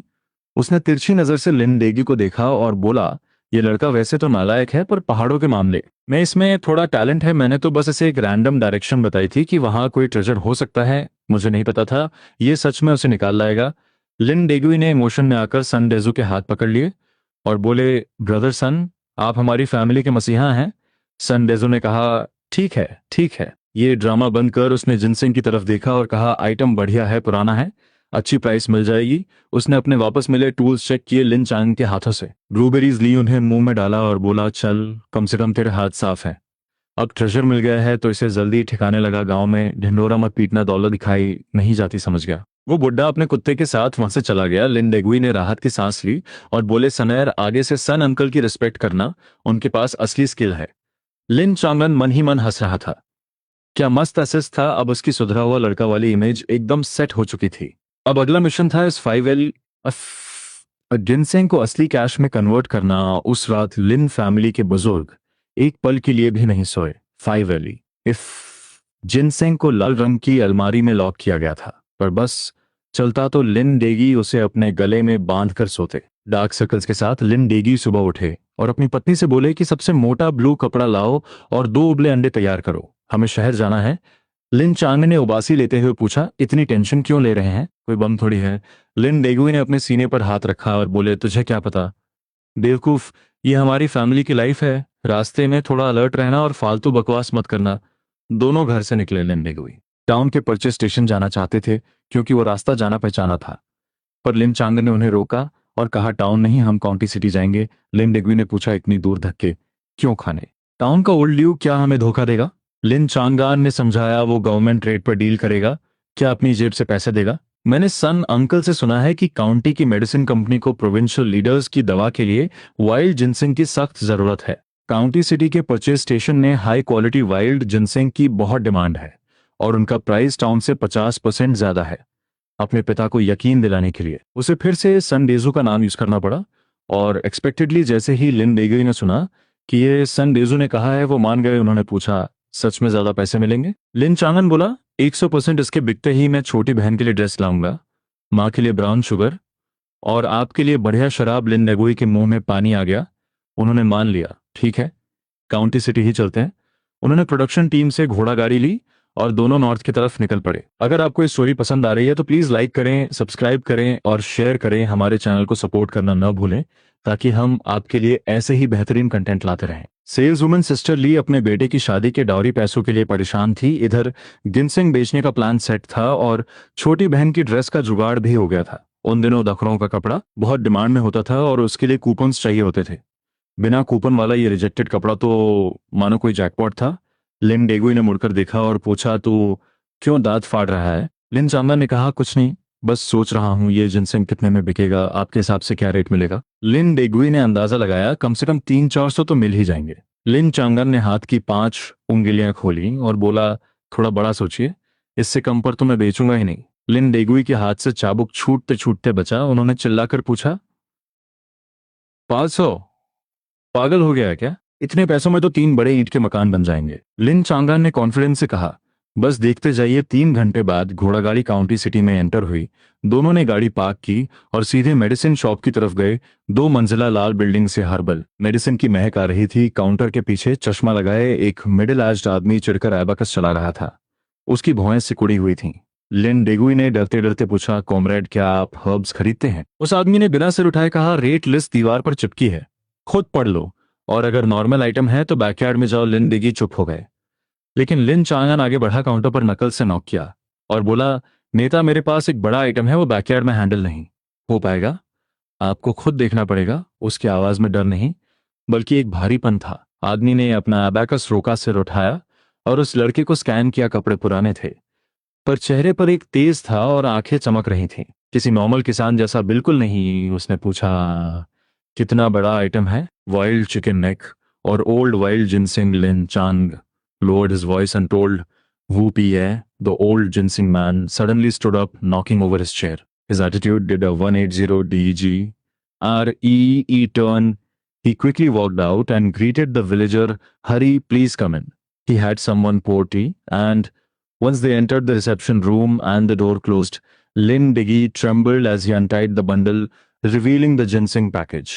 The man put on gloves, took a magnifying glass, and carefully lifted the picture. The tree was like Wu Pie's furnace head, slender, and the roots were like iron wires. The man praised repeatedly, good stuff, really good stuff. A decades-old item dug up so carefully, not even the skin is broken. After looking at it for a full 10 minutes, the man took off his gloves and said, Villager, this ginseng, we will accept it as a special grade wild ginseng. The market price is 500, but I will make the decision to give you $600. How about that? 600, Lin? Degui's heart was pounding wildly. Just as he was about to nod, his thigh was pinched hard. Lin Chang'en smiled, shook his head, and said, Neta, 600 is a lot, but this whoopee is hard to come by. He heard Grandpa Son say that the Provincial Medicinal Herbs Company also offered 1,000 online. Although they were country folk, they knew that goods were sold on their appearance. If they could only give 600, then they would just take the trouble to go to the provincial capital to take a look. He was bluffing the station master. The system said this station master was in short supply of goods, like a fire burning without cats, and this ginseng was his right medicine. Sure enough, the station master's face changed, and he quickly stopped them, saying, Don't rush, the price is negotiable. Bringing this ginseng in is a great merit, and the bonus is more than this amount. The station master gritted his teeth, stretched out 8 fingers, and said, 800. This is the top price. In the whole county apart from me, no one can offer this price. 800. Lin Digui was dumbfounded. His lips were trembling. Lin Chang looked at the station master's pained but eager expression and knew he had fallen into the trap. He slapped his thigh and said, Deal director, Lin is straightforward, 800 it is. 10 minutes later, Lin Digui walked out of the gate holding the blue cloth bundle. He went in with ginseng and came out with 8 large bills. Lin Digui held the bundle tightly to his chest, walking awkwardly, his face the color of pig liver, looking at everyone like a thief. He said, Let's hurry home. This is too scary. Lin Chaman said, Calm down, money earned is meant to be spent. To get a wife, you also need to buy things. The dress promised to little sister Mom's brown sugar and the torn bed cover at home. He pulled his old man straight to the department store. He said today they had money and the confidence to go shopping. With this $800 as a foundation, the next step was that batch of flawed goods. Entering the department store, Lin Chanan headed straight for the textile counter. Behind the counter, Sister Lee with permed hair was listlessly cracking melon seeds, her face full of sorrow. Lin Changwan glanced at the system intelligence, and a confident smile appeared on his lips. Sister Lee's son was getting married and needed money. What a coincidence, he was here to deliver warmth. He called out, Sister naturally asking if she was busy. Sister Lee was taken aback, asking, Young man, are you buying cloth? Do you have coupons? Lin Changwan said he wasn't buying cloth, he wanted to inquire about something. He lowered his voice, leaned in mysteriously and said, I heard the counter has a batch of clearance goods. Sister Lee's melon seeds stopped at her mouth. Her eyes instantly became vigilant, asking him who he heard it from. Lin Changan told her not to worry about that, saying he saw from her face that she was destined for great wealth, but the slight worry between her brows must be because of money. He leaned in closer and said, I know you're tight on money recently and want to handle your son's affairs. As long as you give me that batch of cloth, I guarantee you won't suffer a loss. Lin Changan's voice, though very low, sounded like a thunderclap in Sister Lee's ears. The melon seeds in Sister Lee's hand fell back into the plate with a clatter. She suddenly sat up straight. Staring intently at Lin Changan, her eyes filled with three parts vigilance and a hint of surprise, she asked how the boy knew her family had an event coming up. This was something she hadn't even hinted at to her counter colleagues, afraid others would say she was distracted from work for her son's bride price. Lin Chang laughed inwardly but kept an expression of, I know it all on his face. He told her not to worry about how he knew, saying her face was a blessed one destined for wealth and many grandchildren. The slight worry between her brows was definitely about money. After a few high hats were placed, Sister Lee's expression visibly softened. She told him to stop being glib and asked if he was here to buy clearance cloth. Lin Changan acted mysteriously, leaning on the counter and pointing to the pile of things covered with oil paper in the corner. He said honestly, that batch of cloth is a defective product with stiff printing, right? It takes up space in the warehouse, the Neta finds it annoying and it bothers you too. If you can't sell it, your bonus will be deducted, won't it? Sister Lee felt a jolt in her heart. This batch of misprinted Dacron was indeed her worry. The mandatory task assigned meant that if she couldn't sell it, her skills bonus would be deducted, but the pattern on this cloth was skewed. City folks looked down on it and country folks couldn't buy it without coupons, so it was stuck in her hands. Lin Chang patted his chest and said, I'm here today to relieve your worries. I'll take all this cloth, no coupons needed. Give me an internal price, I'll clear your inventory. You get your skills bonus, perfect for giving a gift to the eldest nephew. This is a win-win. Sister Lee was truly tempted, sizing Lin Changan up. Seeing the young man's bright eyes and efficient manner, she asked if he could really swallow all of it. This pile must be over 100 feet. Lin Chang calmly took out the stack of warm large bills from his pocket, deliberately exposing a corner. Sister Lee's eyes lit up. She agreed readily, looking left and right. Seeing the manager wasn't there, she lowered her voice and said, normally this was $1.20 a foot and required coupons, but since it was a package deal considered defective, she'd give him 60 cents without coupons. 60 cents was practically cabbage price. You have to know that Dacron was a high-end good in those days, smooth and crisp to wear. The girls and young wives in the village dreamed of having a piece. Without a second word, Lin Chang then directly counted the money. Over $60 was slapped on the counter in exchange for that large pile of colorful fabric. Sister Lee counted the money, smiling so wide the powder on her face almost fell off. With the inventory cleared, her bonus was secure and her son's bride price was settled. She praised him as someone who handles big things, telling him to come to her if he needed anything in the future. Lin Changan climbed up the pole, pulling out a handful of white rabbit milk candies from his pocket and stuffing them over, saying, share the joy, wishing the eldest nephew an early precious son. This move completely delighted Sister Lee. Before he left, she even specially gave him 2 red hair ties as a bonus. Outside the department store, Lin Degui carried that large bundle of cloth, feeling like he was floating. He asked the third child, so much cloth and no coupons needed. Only 60 cents. Lin Degui felt his lifetime of experience was inadequate. Working himself half to death in the village for a day's work, points only amounted to a few cents. His son had saved several tens of bucks with a turn of his hand. Lin Changan played with the remaining money in his hand. This was the information gap. They were anxious to clear inventory and he was anxious to buy. He told his dad to go buy some other things. The father and son went to the non-staple food store again. This time, Lin Degui didn't stop him. Whatever his son said to buy, they bought. 2 bottles of good wine, 2 pounds of brown sugar, a large bag of white rubbed milk candies. Also bought a few floral hair clips for the little sister. Finally, Lin Chang went to the butcher shop and cut 5 pounds of fatty pork. The oily white meat dangling from his hand made one's mouth water just looking at it. On the way back, the sun was setting and the horse cart was fully loaded.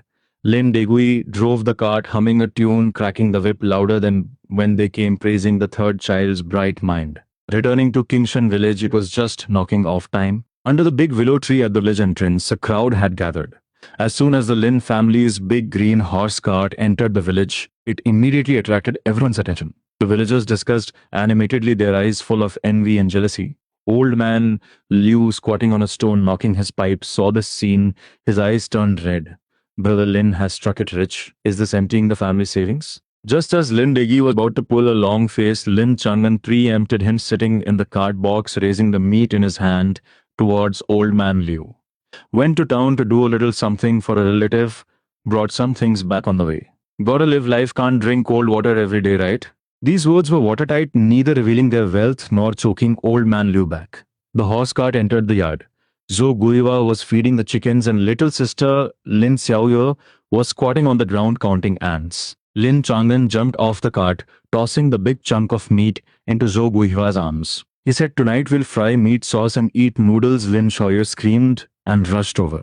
Then Lin Changan, like doing a magic trick, pulled out the white rabbit milk candies and hair clips, saying they were all hers. Lin Xiaoye held the candy and hair clips, her mouth wide open, asking, "Brother, really for me?" Lin Changan said, "Of course, I promised to make you the prettiest girl in the village." Lin Xiaoyu's eyes reddened, and with a wah, she cried, throwing herself into Lin Changan's arms, saying, "Brother, you're so good, I thought you were coaxing me to play." At this time, Lin Degi carried that large bundle of dacron into the house. When Zhou Guiha saw it, her hands trembled. "So much dacron. How much did it cost? Where did you get the coupons?" Lin Degi looked smug, saying, "No coupons, the third child bought clearance goods cheap." He vividly narrated the process of buying the cloth. Zhou Guiha stroked the smooth fabric, tears streaming down uncontrollably. She had never worn such good cloth in her life. This bundle was enough to make 2 new outfits for everyone in the family, and still have enough for a burial suit for the old lady. At the dinner table, the aroma of meat wafted again. Lin Degui, drinking good wine flushed with health, asked third, "How much money is left?" Lin Changan pulled out the remaining large handful of money. Without counting it, he pushed it directly to Zhou Guiwa, telling mom to keep it and arrange the family expenses in the future, just leaving him 10 or 8 bucks for pocket money. Over 600 bucks, Zhou Guiwa looked at that thick stack of money, not daring to take it. Lin Changan told her to take it first, fix the broken house so it wouldn't leak wind in the winter, then pay the little sister's tuition and buy some good medicine for grandma's old, cold legs. His words warmed the hearts of the whole family. Lin Degui downed a glass of wine and said, "From now on, the family listens to the third child." Late at night, in the quiet, Lin Changan summoned the system panel. This month's intelligence had refreshed the first piece. The scoundrel Zhang Lazy from the neighboring village will squat in the small woods behind the village tomorrow morning. He has targeted the solitary He Xiao Xiao, preparing to act like a hooligan. The second piece, He Xiao Xiao, is actually the old hunter's son Diju's grandniece. Back then, when the family divided, they fell out and cut off contact, but He Xiao Xiao always missed her second grandpa. Seeing these 2 pieces of intelligence, Lin Changan's eyes narrowed. He Xiao Xiao, that white moonlight he used as a shield, Zhang Lazy dared to hit on his bamboo shadow? Lin Changan cracked his knuckles. This opportunity to kill 2 birds with 1 stone had come. His skill could draw him closer to He Shon Zhao, and he could use the second piece of intelligence to resolve the knot between the grandfather and granddaughter, completely stabilizing the connection with Sun Deju. The moon climbed to the treetops, the cicadas chirping annoyingly.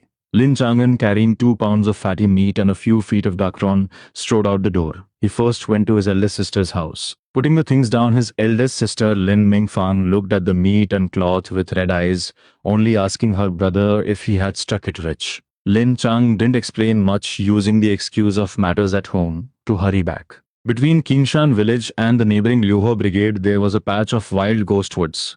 The trees were dense, the grass overgrown, and even in broad daylight it felt eerie. Walking to the edge of the woods, Lin Chan deliberately slowed his pace. A burst of panic, cries for help drifted on the wind. The voice wasn't loud, clearly muffled. Lin Changan's eyes glinted sharply. Gripping the thick wooden stick he had grabbed along the way tightly, he hunched over and sneaked closer. Deep in the woods, under a large locust tree, He Xiao Xiao was forced into a corner. She clutched a bamboo basket tightly in her arms, her face pale, trembling all over. That pockmarked Zhang Lazy was grinning sinisterly, inching closer step by step. Zhang Lazy told He Xiao Xiao not to run, saying he just wanted to talk about life with her and get intimate along the way. He Xiao Xiao shouted at him not to come closer, that she was going to scream for people. Zhang Lazy was fearless, saying, "At high noon, there isn't even a ghost around. You can scream yourself hoarse, no one will pay attention." He suddenly reached out and grabbed He Xiao Xiao's arm. The basket fell to the ground with a thud, eggs shattering everywhere. Zhang Lazy got scratched and flew into a rage out of humiliation, raising his hand to slap her, cursing her for not appreciating favors and that he would deal with her today. A stone whistled through the air, accurately smashing into the back of Zhang Lazy's head. From the shadows of the bushes, Lin Chang'an used the momentum to lift his leg and ruthlessly kicked Zhang Lazy in the waist. Zhang Lazy flew 2 meters out, getting a mouthful of dirt. His Xiao Xiao was still in shock tears. Zhang Lazy got up, spat out the dirt, pulled out a switchblade, and gestured threateningly, telling Lin Chang to mind his own business. If he knew what was good for him, or he'd bleed him out. Lin Chang just found it funny, saying, "Who are you trying to scare with that broken knife?" Believed. Zhang Lazy only had the skill to bully women. Running into his grandpa today meant he was out of luck. Zhang Lazy charged forward, swinging the knife. His fighting was all ruthlessness, no technique. Lin Chang'an didn't retreat.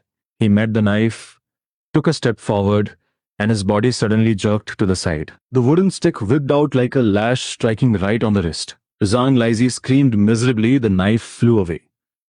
Before he could react, another kick hit right in his lower abdomen. Zhang Lazy knelt on the ground, clutching his stomach, throwing up acid. Lin Chang'an stepped up and delivered 2 big slaps, left and right, slapping him once for every question asked. After a few hits, Zhang Lazy's face was swollen like a pig's head, repeatedly begging for mercy, saying he wouldn't dare again. Lin Chang'an stepped close and spat fiercely, telling him to scram, and if he ever saw him loitering around this area again, he'd beat him. Every time he saw him, Zhang Lazy scrambled and crawled away, disappearing into the woods. The woods quieted down. Lin Chan turned around. His Xiao Xiao was still leaning against a tree, trembling. The top buttons of her shirt were torn open, her clothes disheveled, looking pitiful. Lin Chang'an picked up the basket, placed it aside, took off his coat and handed it over, telling her to put it on to avoid catching a cold. His Xiao Xiao wrapped the clothes tightly around herself, tears pouring down, saying if it weren't for him today, she would be finished. Lin Chang'an said, "We're fellow villagers, no need to be polite. Zhang Lazy is just a coward, a beating makes him honest." His Xiao Xiao looked at this tall figure who had beaten the bad guy away. The previous impression of a slacker was completely shattered. This was clearly, His Xiao Xiao looked at the broken eggs on the ground, hesitating to speak. Lin Chang'an spoke frankly, saying she was going to the east of the village to Grandpa Sun's house. His Xiao Xiao's eyes widened, asking how he knew. This was a secret her father strictly forbade her from associating with her second grandpa. Lin Chang'an said, "What's so hard to guess? This road leads straight to Grandpa Sun's house. Besides, I'm familiar with Grandpa Sun. I heard him mention once that he has a grandniece who is quite filial, but her family is strict." These made-up words made His Xiao Xiao feel a pang of sorrow. Lin Chang'an struck while the iron was hot, saying, "Exactly, the old man has a tough mouth, but a soft heart. It just so happens, I also need to go return something. The eggs are broken, it's fine. I still have some wild fruits there. Let's go together, we'll say I bought them." He Xiao Xiao asked if it was alright. Lin Chang said, "Yes, I'll cover for you, your dad won't know. Let's go. Grandpa Sun will be so happy to see you." Lin Chang picked up the empty basket and waved his hand. Xiao Xiao looked at his open smile, completely dropped her guard, and nodded. The two walked out of the woods one after another.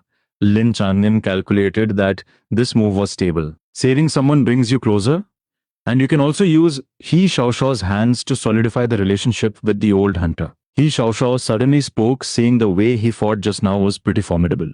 Lin Chan looked back to see the girl blushing, looking down at her toes. He grinned and said, "That's to protect the village's college student, I have to be formidable." That red thread casually tossed out indoors before seemed to have truly sacrificed itself. Arriving at Sun Dezu's door, the big yellow dog started barking again. Lin Chang'an pushed the courtyard door open and yelled, "Huzi, stop barking, it's our own people." Sun Dezu was sunbathing. Seeing Lin Chang'an lead a girl in, the old man froze. That wrinkle-covered face instantly stiffened.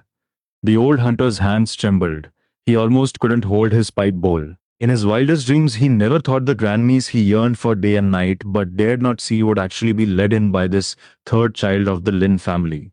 Lin Chang'an put the empty basket on the stone table, winked at the stunned grandfather and granddaughter, and said, "Grandpa Sun, look, who's here? You have to treat us to this meal." The atmosphere in the Sun family courtyard was freezing. Sun Dezu stood there, caught off guard, his pipe bowl shaking. He stared fixedly at He Xiao Xiao. The originally shocked old eyes slowly filled with ये जिद थी और बच्चों पर burden ना बनने की helplessness. बूढ़े का चेहरा ब्लैक पड़ गया, दरवाजे की तरफ पीठ घुमाई और स्टोन जैसी हार्ड वॉइस में चिल्लाया, कहा यहाँ से निकल जाओ, ये तुम्हारे आने की जगह नहीं है। तुम्हारे डैड को पता चला तो टांगे तोड़ देंगे। शाओ शाओ पहले ही हर्ट थी, इस डांट ने तो डायरेक्ट उसकी आंखों में आंसू ला दिए, बॉडी शिवर कर रही थी। रोते हुए बोली, अरे ये मुझे मार का डर नहीं है, मैं बस आपसे मिलने आई थी। सन डेजो की वॉइस और हाई पिच पर चली गई, जैसे किसी प्लेग गॉड को भगा रहा होगा। यहाँ देखने के लिए है ही क्या? ये बूढ़ा अभी मरेगा नहीं? उसे कहो यहाँ से जाए और आइसोर ना बने। लिन चांगन साइड में खड़ा सब क्लियर देख रहा था। ये बूढ़ा बाहर से टफ बन रहा है पर अंदर से अपनी ग्रैंडडॉटर के लिए तड़प रहा है, बस हार्टलेस बनने का नाटक कर रहा है। लिन चांगन चौड़े में आगे बढ़ा, सन डेजू का हाथ पकड़ा और उसे स्टोन बेंच पर बैठा दिया। कहा, यह मजाक नहीं है। शवशा इतनी दूर से आई है, एक घूंट पानी तक नहीं पिया और आप उसे भगा रहे हैं। ये किंगशान के मर्दों का स्टाइल नहीं है। संडेजू ने घूर कर देखा। कहा, तुझे क्या पता बे, ये सन फैमिली का पर्सनल मैटर है। तू आउटसाइडर है, बीच में इंटरफेयर मत कर। लिन चांग ने बिना गुस्सा किए वो एम्प्टी बास्केट सन डेजू की आंखों के सामने हिलाई। कहा, हाँ मैं आउटसाइडर हूँ, लेकिन आज मैं शौशा का बॉडीगार्ड बनकर आया हूँ। जरा इस बास्केट को देखो, इसमें अंडे भरे थे जो शौशा ने अपना पेट काटकर आपके लिए सेव किए थे। लेकिन रास्ते में वो बास्टर्ड जंग आइजी मिल गया। उसने बच्ची को इतना डराया कि बास्केट गिर गई और सब टूट गया। सन डेजू एकदम पलटा, उसकी बूढ़ी आंखों में अचानक एक किलर ऑरा चमक उठा। ये वो इंसान था जिसने ब्लैक बेयर्स का शिकार किया था। गुर्रा कर बोला, क्या उस कुत्ते जान इजी ने शाओ शाओ को बुली किया? लिन चांगन ने कहा, बिल्कुल, अगर मैं सही टाइम पर नहीं पहुंचता तो आज शाओ शाओ का बचना मुश्किल था। उसने बात को अधूरा छोड़कर एक साय लिखा, शाओ शाओ ने इतना सब झेला फिर भी घर जाने को तैयार नहीं थी। बस जिद पकड़े थी कि पहले आपसे मिलेगी, और आप हैं कि उसे भगा रहे हैं। क्या आपका हार्ट स्टोन का बना है? इस बात ने सन डेजू का डिफेंस पूरी तरह तोड़ दिया। उसने ही शाओ शाओ के कांपते शोल्डर्स को देखा। उसके ऊपर जो मेंस जैकेट थी वो साफ बता रही थी कि क्या हुआ था। बूढ़े का दिल जैसे सुइयों से छलनी हो गया। सन डेजू कांपते पैरों से खड़ा हुआ, पास जाकर अपना रफ हाथ बच्ची के सिर पर रखना चाहा, पर हाथ गंदे थे इसलिए हवा में ही रुक गया। भारी आवाज में पूछा, क्या उस जानवर ने तुझे चोट पहुंचाई? कि शाओशाओ का कंट्रोल अब पूरी तरह टूट गया। वो रोते हुए बूढ़े के गले लग गई। इतने सालों का सारा दर्द और आंसू छलक पड़े। सन डेजू के चेहरे पर आंसू बहने लगे। वो अपनी ग्रैंडडॉटर की पीठ थपथपाते हुए बोला, सब ठीक है। तेरा ये अभी जिंदा है। जो भी तुझे बुली करेगा मैं उसकी स्किन उधेड़ दूंगा। बड़ा येलो डॉग फुजी भी इमोशन समझ गया। बिना भौंके चुपचाप आकर शाओ शाओ के पैरों से रगड़ने लगा। लिन चांगन साइड में खड़ा मुस्कुरा रहा था। प्लान सक्सेसफुल हो गया था। रोने के बाद कोर्टयार्ड का एटमॉस्फेयर एकदम बदल गया। शाओ शाओ ने अपने स्लीव्स फोल्ड किए और सफाई करने लगी, कपड़े धोने लगी। सन डेजू उसे रोक नहीं पाया, बस बैठकर स्मोक करता रहा। उसकी आंखों में इतना प्यार था जैसे वो कोई और इंसान बन गया हो। लिन चांगन भी खाली नहीं बैठा, वो सीधा किचन की तरफ गया, लकड़ी काटी और पानी गर्म करने लगा। आग तेज करते हुए बोला, संदाय, ये डॉग सच में प्रेग्नेंट है। इसका नेचर सॉफ्ट हो गया है, इसे कुछ अच्छा खाने को दीजिए। सन डेजो ने नॉट किया और कहा, प्रेग्नेंट है। उसने लिन चांगन की तरफ एक अप्रूवल वाली नजर से देखा। कहा, तेरी ऑब्जर्वेशन शार्प है। कल मुझे लगा तू बकवास कर रहा है, पर आज देखा तो सच में अलग है। लिन चांगन ने भी चौड़े होकर कहा, मेरा विजन कभी गलत नहीं होता। सन डेजो ने एक स्नॉट किया, अपना पाइप झटकते हुए बोला, जो तूने किया उसके लिए मैं तेरा एहसानमंद हूँ। फ्यूचर में जब भी माउंटेन जाए और कुछ चाहिए हो तो डायरेक्ट मांग लेना, हेजिटेट मत करना। लिन चांगन अंदर ही अंदर बहुत खुश था। ये बूढ़ा पूरे इलाके में बहुत रिस्पेक्टेड था। विलेज सेक्रेटरी भी इसे अंकल कहता था। इस एक लाइन का मतलब था कि अब वो विलेज में सीना तान कर चल सकता है। लिन चांगन ने जानबूझकर बात को थोड़ा घुमाते हुए कहा, मैं और शाओ शाओ तो आपके बच्चे हैं, आपकी केयर करना हमारी ड्यूटी है। ये कहते हुए उसने चुपके से कपड़े सुखाती हुई शाओ शाओ को देखा। सन डेजू कोई बेवकूफ नहीं था, वो सब समझ गया।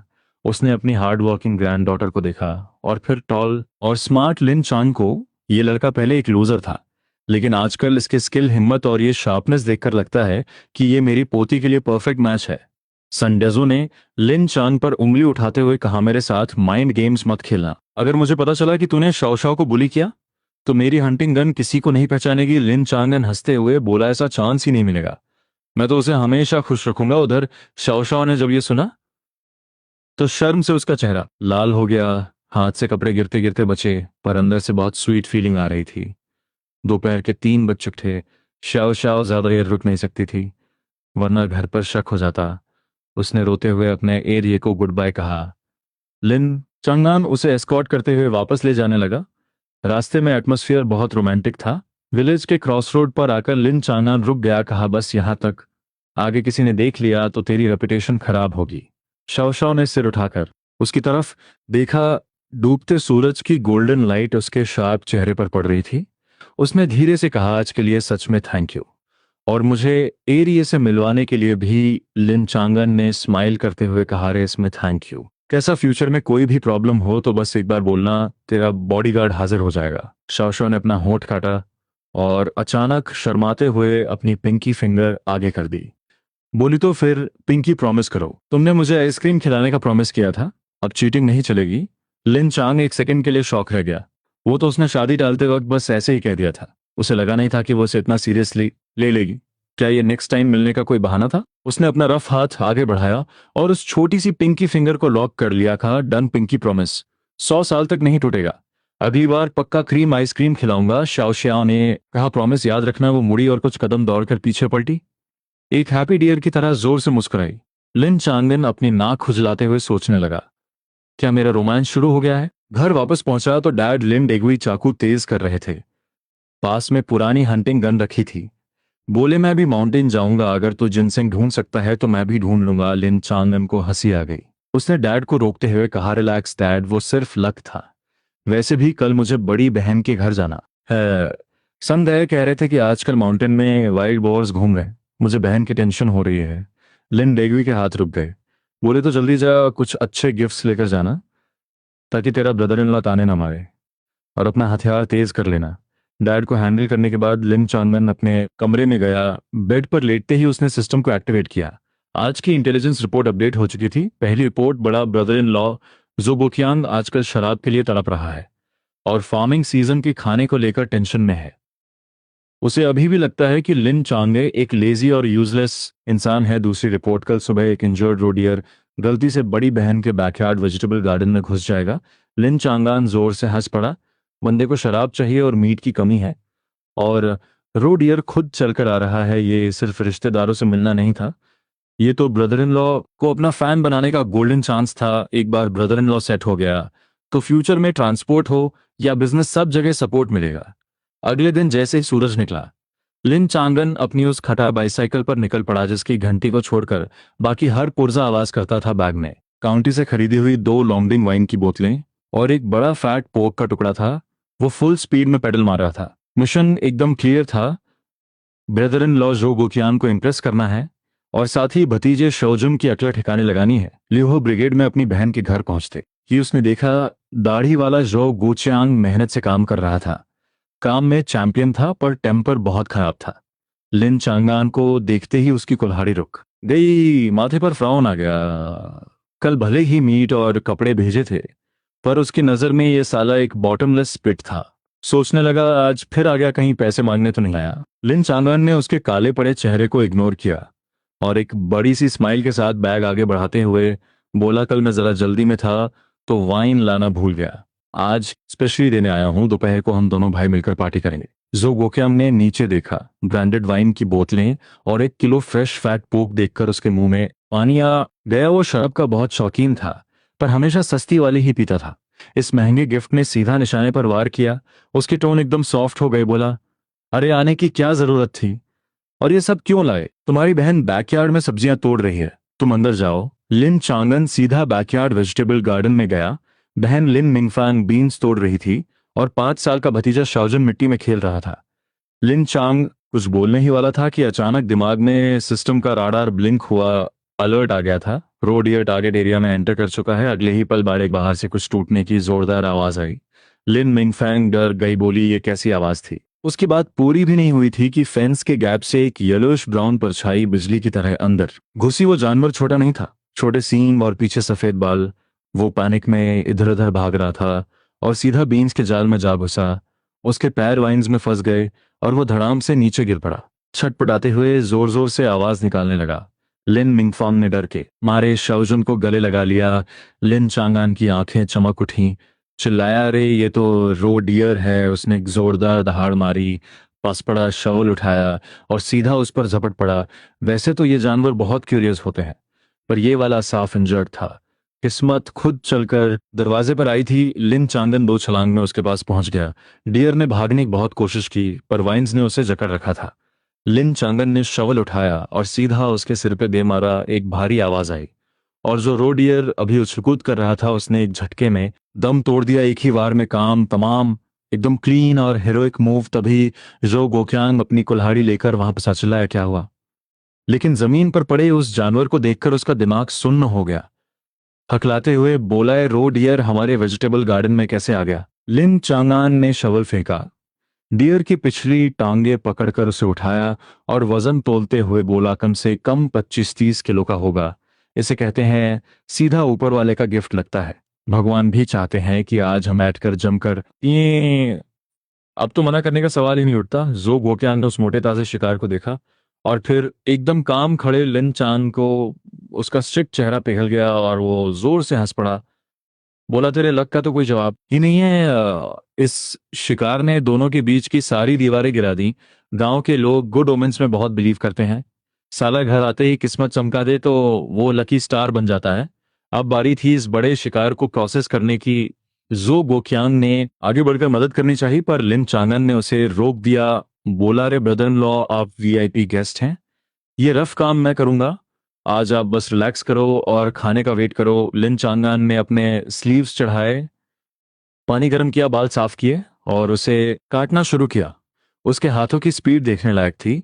ऐसा लग रहा था जैसे चाकू की अपनी आंखें हों। पलक झपकते ही सारा मीट साफ होकर परफेक्ट पीसेस में कट चुका था। जो गोकियांग की आंखें फटी की फटी रह गईं। पूछा, तूने ये स्किल कब सीखी? उसे तो यही पता था कि उसका साला एक नंबर का आलसी है। लिन चांगन ने हंसते हुए कहा, गांव के संडाये से सीखा है। इंसान में जितनी स्किल्स हों उतना अच्छा। ये बात सुनकर जो गोचियांग के दिमाग की बत्ती जल गई। किचन में जाकर लिन चानान ने पूरा स्टोव कब्जे में ले लिया। बड़ी सी लोहे की कढ़ाई गर्म की, उसमें एक बड़ा चम्मच लाड डाला। छन्न से आवाज आई और लहसुन प्याज की महक हवा में फैल गई। फिर उसने भर भर की मीट कढ़ाई में डाल दिया। हाई हीट पर उसे तब तक भुना जब तक वो गोल्डन ब्राउन नहीं हो गया। फिर आधी बोतल वाइन डालकर उसकी स्मेल मारी और पानी डालकर पकने छोड़ दिया। दूसरी कढ़ाई भी खाली नहीं थी। उसमें बीन्स और पोर्क का ग्रीसी स्ट्यू उबल रहा था। 1 घंटे से भी कम टाइम में मीट की ऐसी किलर महक उठी कि जो गोचांग के पेट के सारे चूहे कूदने लगे। वो बाहर बैठा पाइप पी रहा था, पर उसकी नजरें बार बार किचन की तरफ ही जा रही थी। उसके गले में अजीब सी तलब मच रही थी। उसने अपनी पत्नी से कहा, तेरे भाई की कुकिंग स्किल तो कम्यून के मास्टर शेफ से भी खतरनाक है।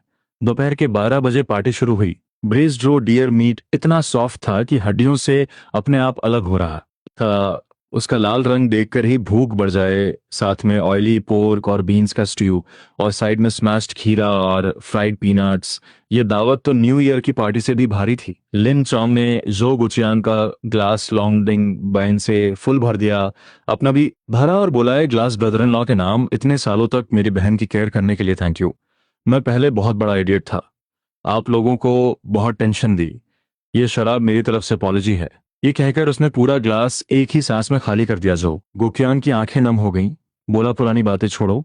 अगर तुम फ्यूचर में मेहनत करोगे तो तुम्हारा ब्रदर इन लॉ भी कोई छोटी सोच वाला इंसान नहीं है। उसने शराब का एक घूंट मारा और साथ में मीट का एक बड़ा पीस चबाया। खाते ही जो गोक्यान की आंखें चमक उठी। चिल्लाकर बोला, टेस्ट एकदम माइंड ब्लोइंग है। कुछ और ग्लासेस टकराए और नशे में उसने लिन चांग के शोल्डर्स पर हाथ रख दिया, जैसे अभी ब्लड दर बन जाएगा। बोला, मैंने तुझे गलत समझा था मेरे भाई। अब तेरे पास स्किल है, पावर है, तेरी लाइफ अब सेट है। लिन चांग बस मुस्कुराता रहा। फिर उसने अपने मुंह में ठूस ठूस कर खाते हुए भतीजे शाओजन की तरफ देखा। असली मिशन तो अभी बाकी था। उसने अपने चॉपस्टिक्स नीचे रखे और अचानक सीरियस एक्सप्रेशन के साथ पूछा, शाओजन, क्या तू आजकल गांव के लड़कों के साथ नदी के पास खेलने जाता है? शाओजून एकदम डर गया। अपने डैड की तरफ देखकर गर्दन सिकोड़ते हुए बोला, नहीं तो। लिन चांगान ने अपनी आवाज भारी की, पर मैंने तो अभी विलेज के गेट पर सुना था कि तू कल नदी किनारे लड़कों के साथ कंपटीशन कर रहा था कि कौन सबसे दूर टॉयलेट करता है। सच है ना? ये बस एक ट्रिक थी। लेकिन शाओजन पूरी तरह पैनिक हो गया, हकलाने लगा और कुछ बोल नहीं पाया। जो गोक्यांग का ग्लास हवा में ही रुक गया। उसकी आंखें गुस्से से लाल हो गईं। चिल्लाया, तू फिर वहां गया था? तुझे कितनी बार वार्निंग दी है कि नदी के पास मत जाना, क्या कान बजते हैं तेरे? लिन चांगान ने बीच में हाथ लगाकर जो गुचियांग को रोका और फिर अपनी वॉइस एकदम लो करके किसी गोस्ट स्टोरी की तरह बोला, शाओजुन, मैं तुझे एक डार्क सीक्रेट बताता हूँ। 2 दिन पहले मैंने उसी नदी में एक वाटर गोस्ट देखा था। वो तेरे जैसे छोटे बच्चों को ही टारगेट करता है और खींचकर सीधा पानी के बॉटम में ले जाता है ताकि उनकी बलि दे सके। शाओजुन का चेहरा सफेद पड़ गया, उसके हाथ से हड्डी नीचे गिर गई। कांपते हुए पूछा, क्या सच में? लिन चोंगान ने आंखें बड़ी करके कहा, ऑफ कोर्स सच है। और उस गोस्ट ने मुझे सपने में आकर बताया है कि वो इन्हीं 2 दिनों में किसी बच्चे का शिकार करने वाला है।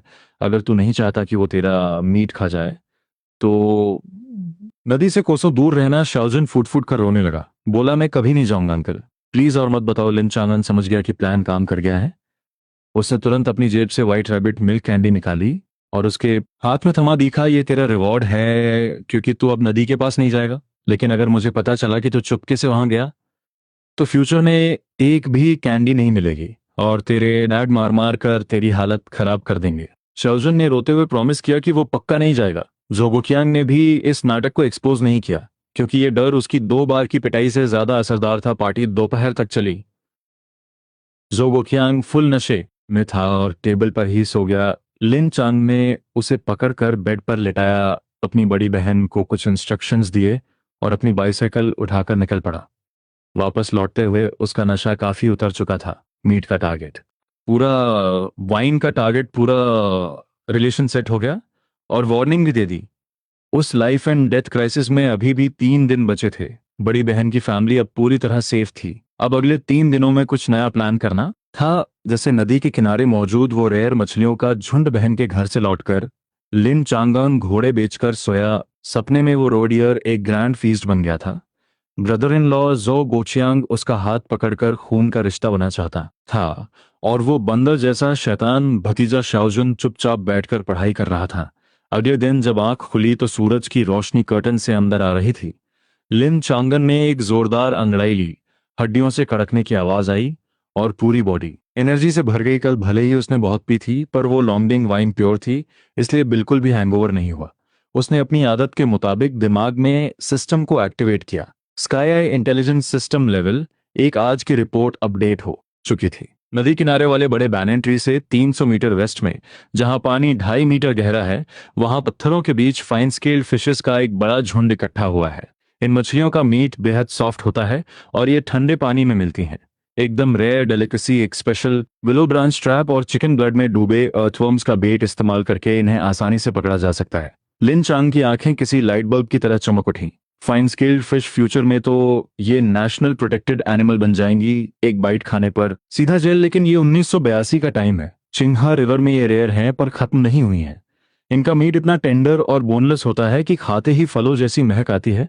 इन्हें टाउन के ब्लैक मार्केट में बेचकर भारी पैसा कमाया जा सकता है या फिर किसी वीआईपी को खुश किया जा सकता है। पर ये मछलियां बहुत डेलिकेट होती हैं, पानी से बाहर आते ही मर जाती हैं, इसलिए इन्हें तुरंत पकड़कर पकाना पड़ता है। लिन चांगन ने दिमाग दौड़ाया, घर का मीट भी खत्म हो रहा है तो टेस्ट चेंज हो जाएगा और इसी बहाने कैप्टन ली की सेटिंग भी हो जाएगी। विलेज में अपनी पावर बनाने के लिए सिर्फ पैसों से काम नहीं चलता। इन मछलियों को पकड़ने के लिए फिशिंग रॉड का इस्तेमाल करना बेवकूफ़ी होगी, बहुत टाइम लगेगा। सिस्टम ने जो विलो ब्रांच ट्रैप बताया है असली वेपन वही है, लेकिन ये ट्रैप बनाना लिन चांग के बस का नहीं था।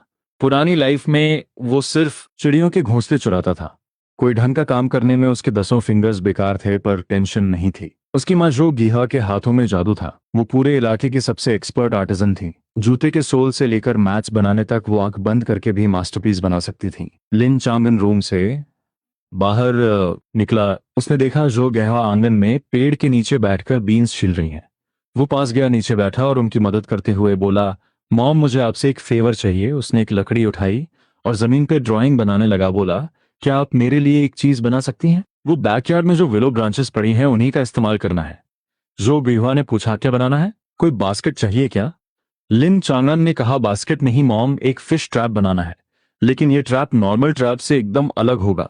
वो जमीन पर डिजाइन बनाता रहा और अपने हाथों से उसे समझाने लगा। उसने पूरी डिटेल में समझाया कि इसका मुंह फनल की तरह अंदर को लॉक होना चाहिए और एक सर्कल उल्टे स्पाइक्स का लगेगा। ऐसे फिश अंदर तो आसानी से जाएगी, पर बाहर आने का प्लान फिर इसे कहते हैं नो रिटर्न। जो गुहा एक्सपर्ट थी जमीन पर बने डिजाइन को देखकर आईब्रो उठाई, अरे ये तो मक्खी पकड़ने वाले कवर जैसा है। लिन चांगन ने थम्स अप दिया, क्या माइंड है माँ आपका, उसने कहा। उसे ऐसे 3 बड़े और स्ट्रॉन्ग ट्रैप्स चाहिए। जो गुहा ने बीन्स का बर्तन खिसकाया, हाथ की मिट्टी झाड़ी, इसमें क्या मुश्किल है, तू वेट कर, मैं अभी बनाती हूँ। पर ये तो बता, तू इस सिस्टम का करेगा क्या? फिर से फिश पकड़ने का प्लान है क्या? लिन चांगन ने कुछ छिपाया नहीं, नदी में ट्राई करना चाहता हूँ। वहाँ फाइन स्केल फिश मिलती है, टॉप क्लास क्वालिटी। अगर कुछ भी हाथ लग गई और टाउन में सेल कर दी तो अच्छा प्रॉफिट होगा। तभी उसके फादर लिन डेगुई पीछे हाथ बांधे अंदर आए और सीधा कोल्ड वाटर डाल दिया। फाइन स्केल फिश पकड़ना कोई बच्चों का खेल है? वो फिश बहुत स्मार्ट होती है, डीप वाटर में रहती है, शहरों तक नहीं दिखती। उसकी गांव के एक्सपर्ट फिशरमैन कहते हैं वो लगभग एक्सटिंक्ट हो चुकी है, अपना एनर्जी वेस्ट मत कर। लिन डेगुई के चेहरे पर जीरो ट्रस्ट था। पूरी लाइफ निकल गई, पर आज तक किसी को इतनी आसानी से फाइन स्केल फिश पकड़ते नहीं देखा। लिन चांगिन ने कोई आर्ग्यूमेंट नहीं किया, बस मुस्कुरा कर बोला, एक बार ट्राई करने दो ना, विलो ब्रांचेस तो फ्री में पड़ी है, क्या ही लॉस है। और अगर किस्मत से हाथ लग गए तो 1 किलो के 2-3 रुपए मिलेंगे। ये रेट सुनते ही लिन डेगुई की आंखें फटी की फटी रह गईं। इस टाइम पोर्क 8 आने किलो है और ये फिश तो गोल्ड के रेट बिक रही है। उन्होंने झट से परमिशन दे दी, ठीक है कर ले अपना टाइम पास, वैसे भी फार्मिंग का ऑफ सीजन है। प्रॉफिट की बात सुनकर फादर ने रोकना छोड़ दिया, बल्कि खुद बैकयार्ड से विलो ब्रांचेस का बंडल उठा लाए। माँ की एक्सपर्ट स्किल्स के आगे दोपहर से पहले ही 3 अजीब शेप वाले रिवर्स स्पाइक ट्रैप्स रेडी हो गए। उनकी फिनिशिंग और स्ट्रेंथ नेक्स्ट लेवल थी, खासकर वो रिवर्स स्पाइक एंट्री का डिजाइन तो एकदम मास्टर क्लास था। क्या मैजिक है। माँ आपके हाथों में। दोपहर में लिन चांग भी खाली नहीं बैठा। फावड़ा लेकर बैकयार्ड के खाद वाले ढेर के पास गया। स्मेल बर्दाश्त करते हुए उसने एक पूरा जार लाल अर्थवर्म्स का खोद निकाला। इसका स्ट्रॉन्ग स्मेल फिशिंग के लिए अल्टीमेट बेट का काम करता है। फिर वो मुर्गी के दड़बे में गया और चुपके से थोड़ा चिकन ब्लड निकाल लाया। अर्थवर्म्स को उस ब्लड में मिक्स किया। वो स्मेल सीधा दिमाग पर स्ट्राइक कर रही थी। लेकिन फाइन स्केल फिश की यही सबसे बड़ी वीकनेस है। जब सारी प्रिपरेशन हो गई और शाम ढलने लगी, गर्मी का लेवल थोड़ा कम हुआ, तो लिन चेंगन ने तीनों ट्रैप स्पीड पर टांगे। वो बायो वेपन वाला जार उठाया और एक प्रो फिशरमैन की तरह गांव के बाहर नदी की तरफ निकल पड़ा। गांव के बाहर वाली वो नदी जहां करंट ज्यादा फास्ट नहीं था, लेकिन डेप्थ और वाटर क्वालिटी एकदम क्लियर थी। लिन चांगन मेन रोड से नहीं गया, बल्कि एक सीक्रेट शॉर्टकट लेकर बरगद के पेड़ के वेस्ट साइड पहुंचा। ये एक पथरीला एरिया था जहां नॉर्मल पब्लिक नहीं आती। पत्थरों की वजह से एंकल ट्विस्ट होने का रिस्क रहता है। पानी यहां घूमकर एक वर्लपूल बनाता था जो देखने में डार्क ग्रीन और बॉटमलेस लगता था। लिन चान किनारे पर खड़ा होकर पानी को घूरने का। भले ही उसे नॉर्मल आंखों से फिश नहीं दिख रही थी, पर उसे अपने सिस्टम की इंटेलिजेंस पर 100% ट्रस्ट था। उसने तीनों ट्रैप्स को चिकन ब्लड वाले अर्थवर्म से फुल किया और बैलेंस के लिए कुछ हैवी स्टोन्स भी डाल दिए। टारगेट लॉक करके उसने पूरी पावर से पहला ट्रैप सीधा उस वर्लपूल के सेंटर में थ्रो कर दिया। स्प्लैश ट्रैप पानी में सिंक कर गया और रिपल्स बनने लगे। फिर दूसरा और तीसरा, तीनों ट्रैप्स ने परफेक्ट फॉर्मेशन बनकर उस पूरे वाटर जोन को ब्लॉक कर दिया। उसने ट्रैप से जुड़ी लंबी रोप्स को किनारे के एक बड़े पत्थर से बांधा, ऊपर सूखी घास डालकर हाइड किया और एक सीक्रेट मार्क बना दिया। इसे कहते हैं long term investment for big profit. In traps को पूरी रात यहीं छोड़ना होगा, असली सरप्राइज कल सुबह मिलेगा। अपना मिशन कंप्लीट करके लिन चांगान ने हाथ झाड़े और पत्थर पे बैठकर सिगरेट जलाई। ठंडी हवा चेहरे पर लग रही थी, माहौल एकदम रिलैक्स था। तभी पास के किनारे से कुछ बच्चों के शोर मचाने की आवाज आई। लिन चांगन ने मुड़कर देखा और उसकी आईब्राव सिकुड़ गई। वो शैलो वाटर में छप छप कर रहे थे। वो गांव के आवारा बच्चे थे और उनका नेता जांग आइजी का कजिन जांग गुदन था। शक्ल से ही ट्रबल मेकर लग रहा था। और उनके बीच एक गोलमटोल लड़का भी था, वही शाओले जिसका जिक्र इंटेलिजेंस रिपोर्ट में था। लिन चांगन का हार्ट बीट तेज हो गया। शाओले आज ही लोकेशन रेकी करने आ गया। वो तुरंत खड़ा हुआ और आंखें छोटी करके उस ग्रुप में स्कैन करने लगा। शाओ जून नहीं था। लिन चांगन ने चैन की सांस ली। लगता है कल वाली गो स्टोरी काम कर गई। शाओ जून ऐसे भी डरपोक है, हिम्मत नहीं जुटा पाया। अगर शाओजुन यहाँ नहीं है तो मिशन हैंडल करना आसान हो जाएगा। लेकिन पानी में सबसे ज्यादा उछल कूद कर रहे शाओले को देखकर उसका दिल थोड़ा भारी हो गया। सिस्टम रिपोर्ट के हिसाब से परसों इस लड़के के साथ ट्रेजेडी होने वाली थी। भले ही वो परसों की बात थी, पर इन बच्चों को बिना किसी एडल्ट सुपरविजन के पानी में खेलते देख वो खुद को रोक नहीं पाया। लिन चांग ने सिगरेट फेंकी खड़ा हुआ और पूरी पावर से दहाड़ाए, सबके सब बाहर निकलो पानी से। वो बच्चे डर के मारे उछल पड़े। मुड़कर देखा तो लिन चानन खड़ा था। उनकी हालत टाइट हो गई। उसने एक पत्थर उठाया, फेंकने की एक्शन करते हुए चिल्लाया, अंधेरा हो रहा है और तुम अभी भी पानी में हो। वाटर मॉन्स्टर से डर नहीं लगता क्या? चलो निकलो यहाँ से, घर जाकर खाना खाओ। जांग गोडान ने लिन चांगान को पहचान लिया, एटीट्यूड में थूका और बोला, तू तो लिन फैमिली का थर्ड सन है ना, तेरा क्या कंट्रोल है यहाँ? ये नदी तेरे बाप की है।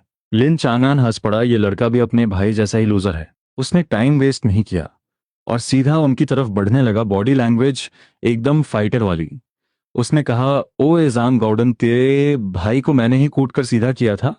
तुझे भी वो वीआईपी ट्रीटमेंट चाहिए क्या? बोल, अभी तेरी पैंट्स उतार कर पेड़ पर टांग दूं। ये सुनते ही गॉर्डन का चेहरा सफेद पड़ गया। उसके भाई की कुटाई की न्यूज पूरे गांव में वायरल थी कि दांत ढीले कर दिए थे। लिन चांगन का खौफ अब रियल था। गॉर्डन ने चिल्लाया, भागो, लिन थर्ड सन पागल हो गया है। और वो अपनी शर्ट उठाकर भागा। पीछे मुड़कर देखने का भी टाइम नहीं था, वो शाओले सबसे पीछे भाग रहा था। उसने मुड़कर लिन चांगन को एक डेथ स्टेयर दी।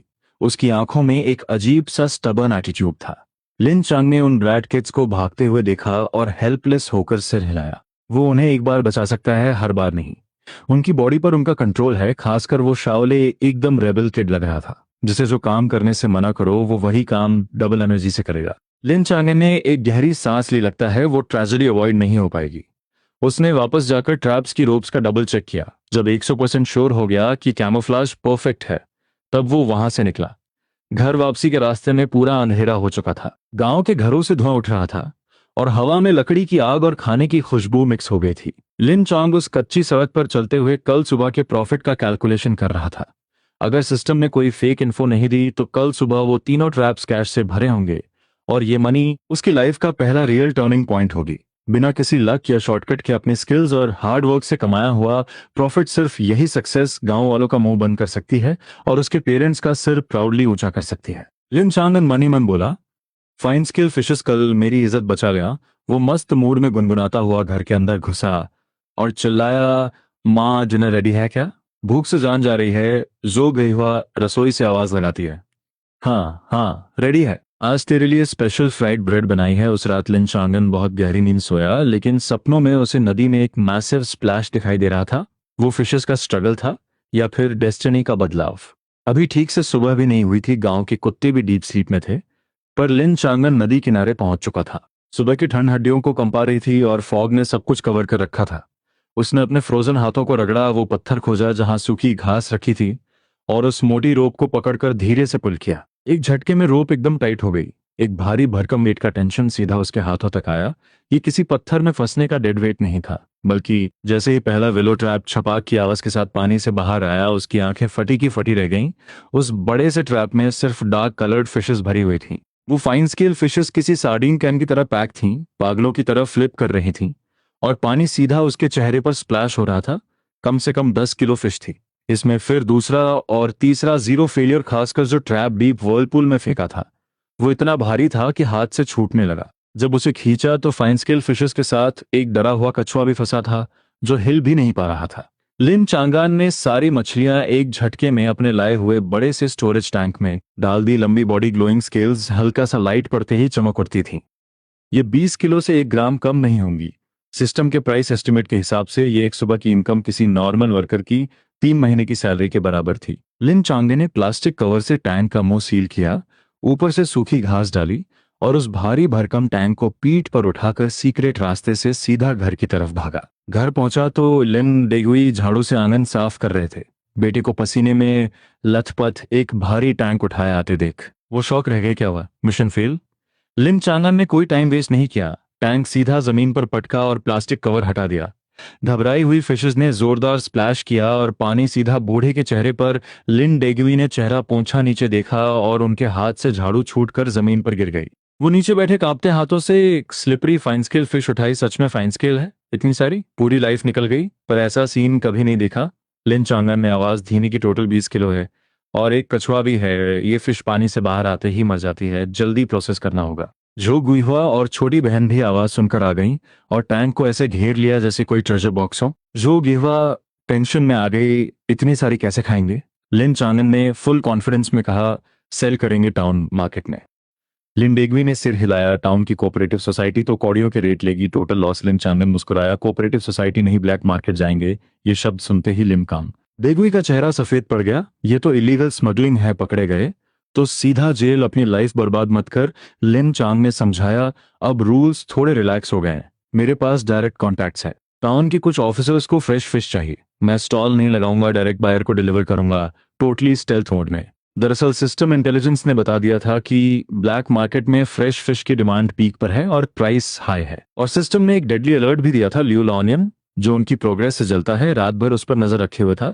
सुबह उसे फिश लाते देख वो सीधा विलेज हेड ऑफिस रिपोर्ट करने जा रहा था कि ये कैपिटलिज्म फैला रहा है। ये फिश घर पे रखना एक टाइम बॉम्ब था, इसे कैश में कन्वर्ट करना ही सेफ ऑप्शन था। लिन चांगन ने पिता से पूछा, क्या आप 100 रुपए का प्रॉफिट छोड़ सकते हो? 100 रुपए, इस अमाउंट ने लिन डिग्री का सारा फियर खत्म कर दिया। उन्होंने दांत पीसे, पैर पटका और बोले, जा, पर अगर कोई चेक करे तो फिश फेंक कर भाग जाना जान ज्यादा इंपॉर्टेंट है। लिन चांगान ने तेजी से फिशेस को 2 सैक्स में पैक किया, साइकिल बैक सीट पर बांधा और माँ से बोला, वो कछुआ अचा कर रखना, रात को सूप बनेगा, मैं ब्रेकफास्ट नहीं करूंगा। गांव से निकलते ही लिन चांगन ने जानबूझकर लंबा रूट लिया ताकि लियू लाओनियन के रडार न आए। पूरी स्पीड में साइकिल चलाकर वो टाउन पहुंचा। ब्लैक मार्केट एक संकरी गली में लगता था और सनराइज होते ही गायब।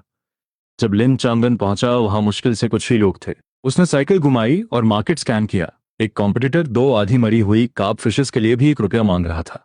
उसने एक सेफ कॉर्नर पकड़ा और सैक ओपन कर दिया।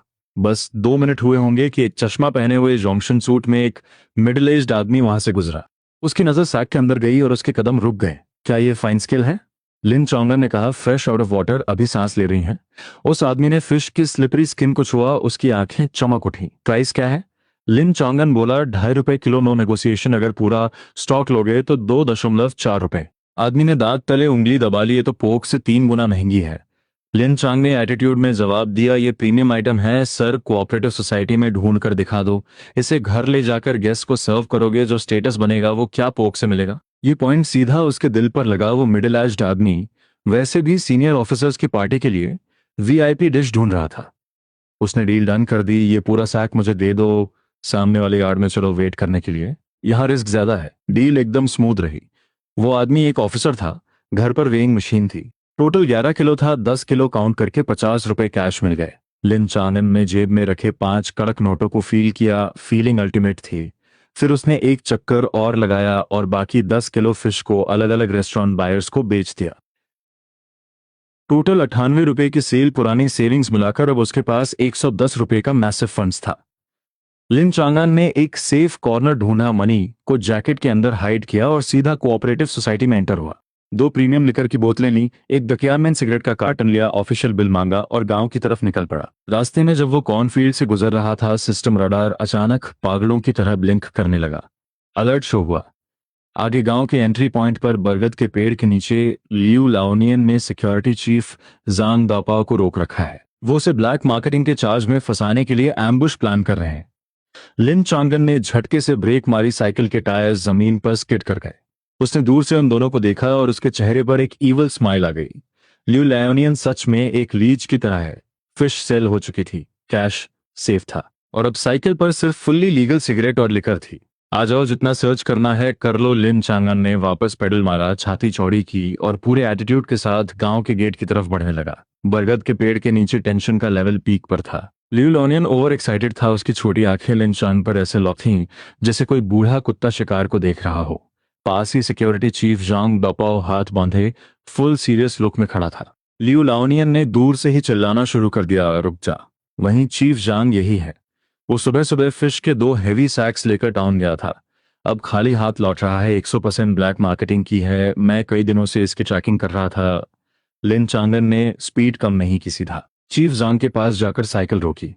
जांग दपाओ ने कड़क आवाज में कहा, मुझे रिपोर्ट मिली है कि तू इलीगल सप्लाई में इन्वॉल्व है। तेरी साइकिल पर जो सैक्स हैं उन्हें ओपन कर। लिन चांगान ने बिना कोई ड्रामा किए बैक सीट की रोप्स खोल दी। ल्यू लाओनियन ने अपनी गर्दन लंबी की, उसे लगा अंदर इलीगल कैश मिलेगा, लेकिन सैक खुला तो अंदर से दाशियानमेन सिगरेट्स के 2 रेड कार्टन्स और प्रीमियम गोल्डन पैक लिकर की 2 बोतलें निकली। ल्यू लाओनियन का दिमाग फ्रीज हो गया। फिश कहाँ है?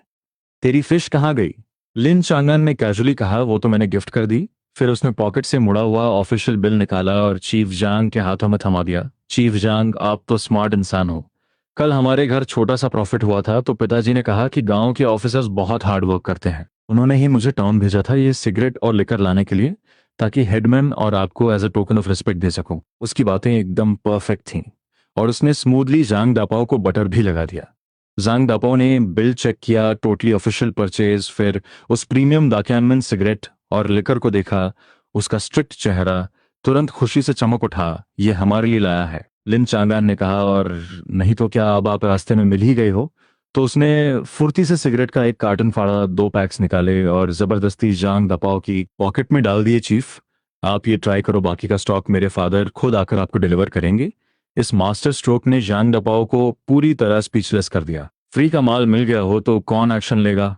ये कोई ब्लैक मार्केटियर नहीं, ये तो गांव का सबसे वेल मैनर्ड और स्मार्ट लड़का है। जांग दापाओ ने मुड़कर लियू लायोनियन को घूरा। क्या बकवास है ये?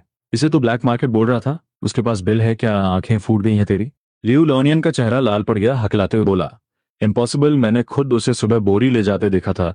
जांग दापाओ ने झुंझलाकर उसे बीच में टोका, हर वक्त दूसरों के पीछे पड़े रहना बंद कर। लिन लाओसान का लेवल अब बढ़ चुका है। अपने घर के लिए मछली ले गया तो क्या आफत आ गई? तेरी आंखें क्यों फटी जा रही हैं? निकल यहां से और जाके अपना काम कर। लियू लॉनियन किसी बुझे हुए गुब्बारे की तरह बिल्कुल पिचक गया। लिन चान के चेहरे की उस खौफनाक मुस्कान को देखकर वो समझ गया कि आज उसका प्लान पूरी तरह फेल हो चुका है। उसे दुम दबाकर भागना ही पड़ा। लिन चान ने जांग दा पाओ को विदा किया। पहला लेवल क्लियर। घर पहुंचकर लिन चान ने आधे पैसे अपनी मां को थमा दिए। सिगरेट और शराब को घूरते हुए लिन डेगुई ने पूछा, सच में चेन यूतियान को देना है? लिन चान की आवाज में एक ठंडी चालाकी थी। हाँ, और ये बहुत जरूरी है। गांव में कोई बड़ा मिशन करना है तो नेता का सपोर्ट चाहिए। ये सिगरेट और शराब मेरा टोकन है।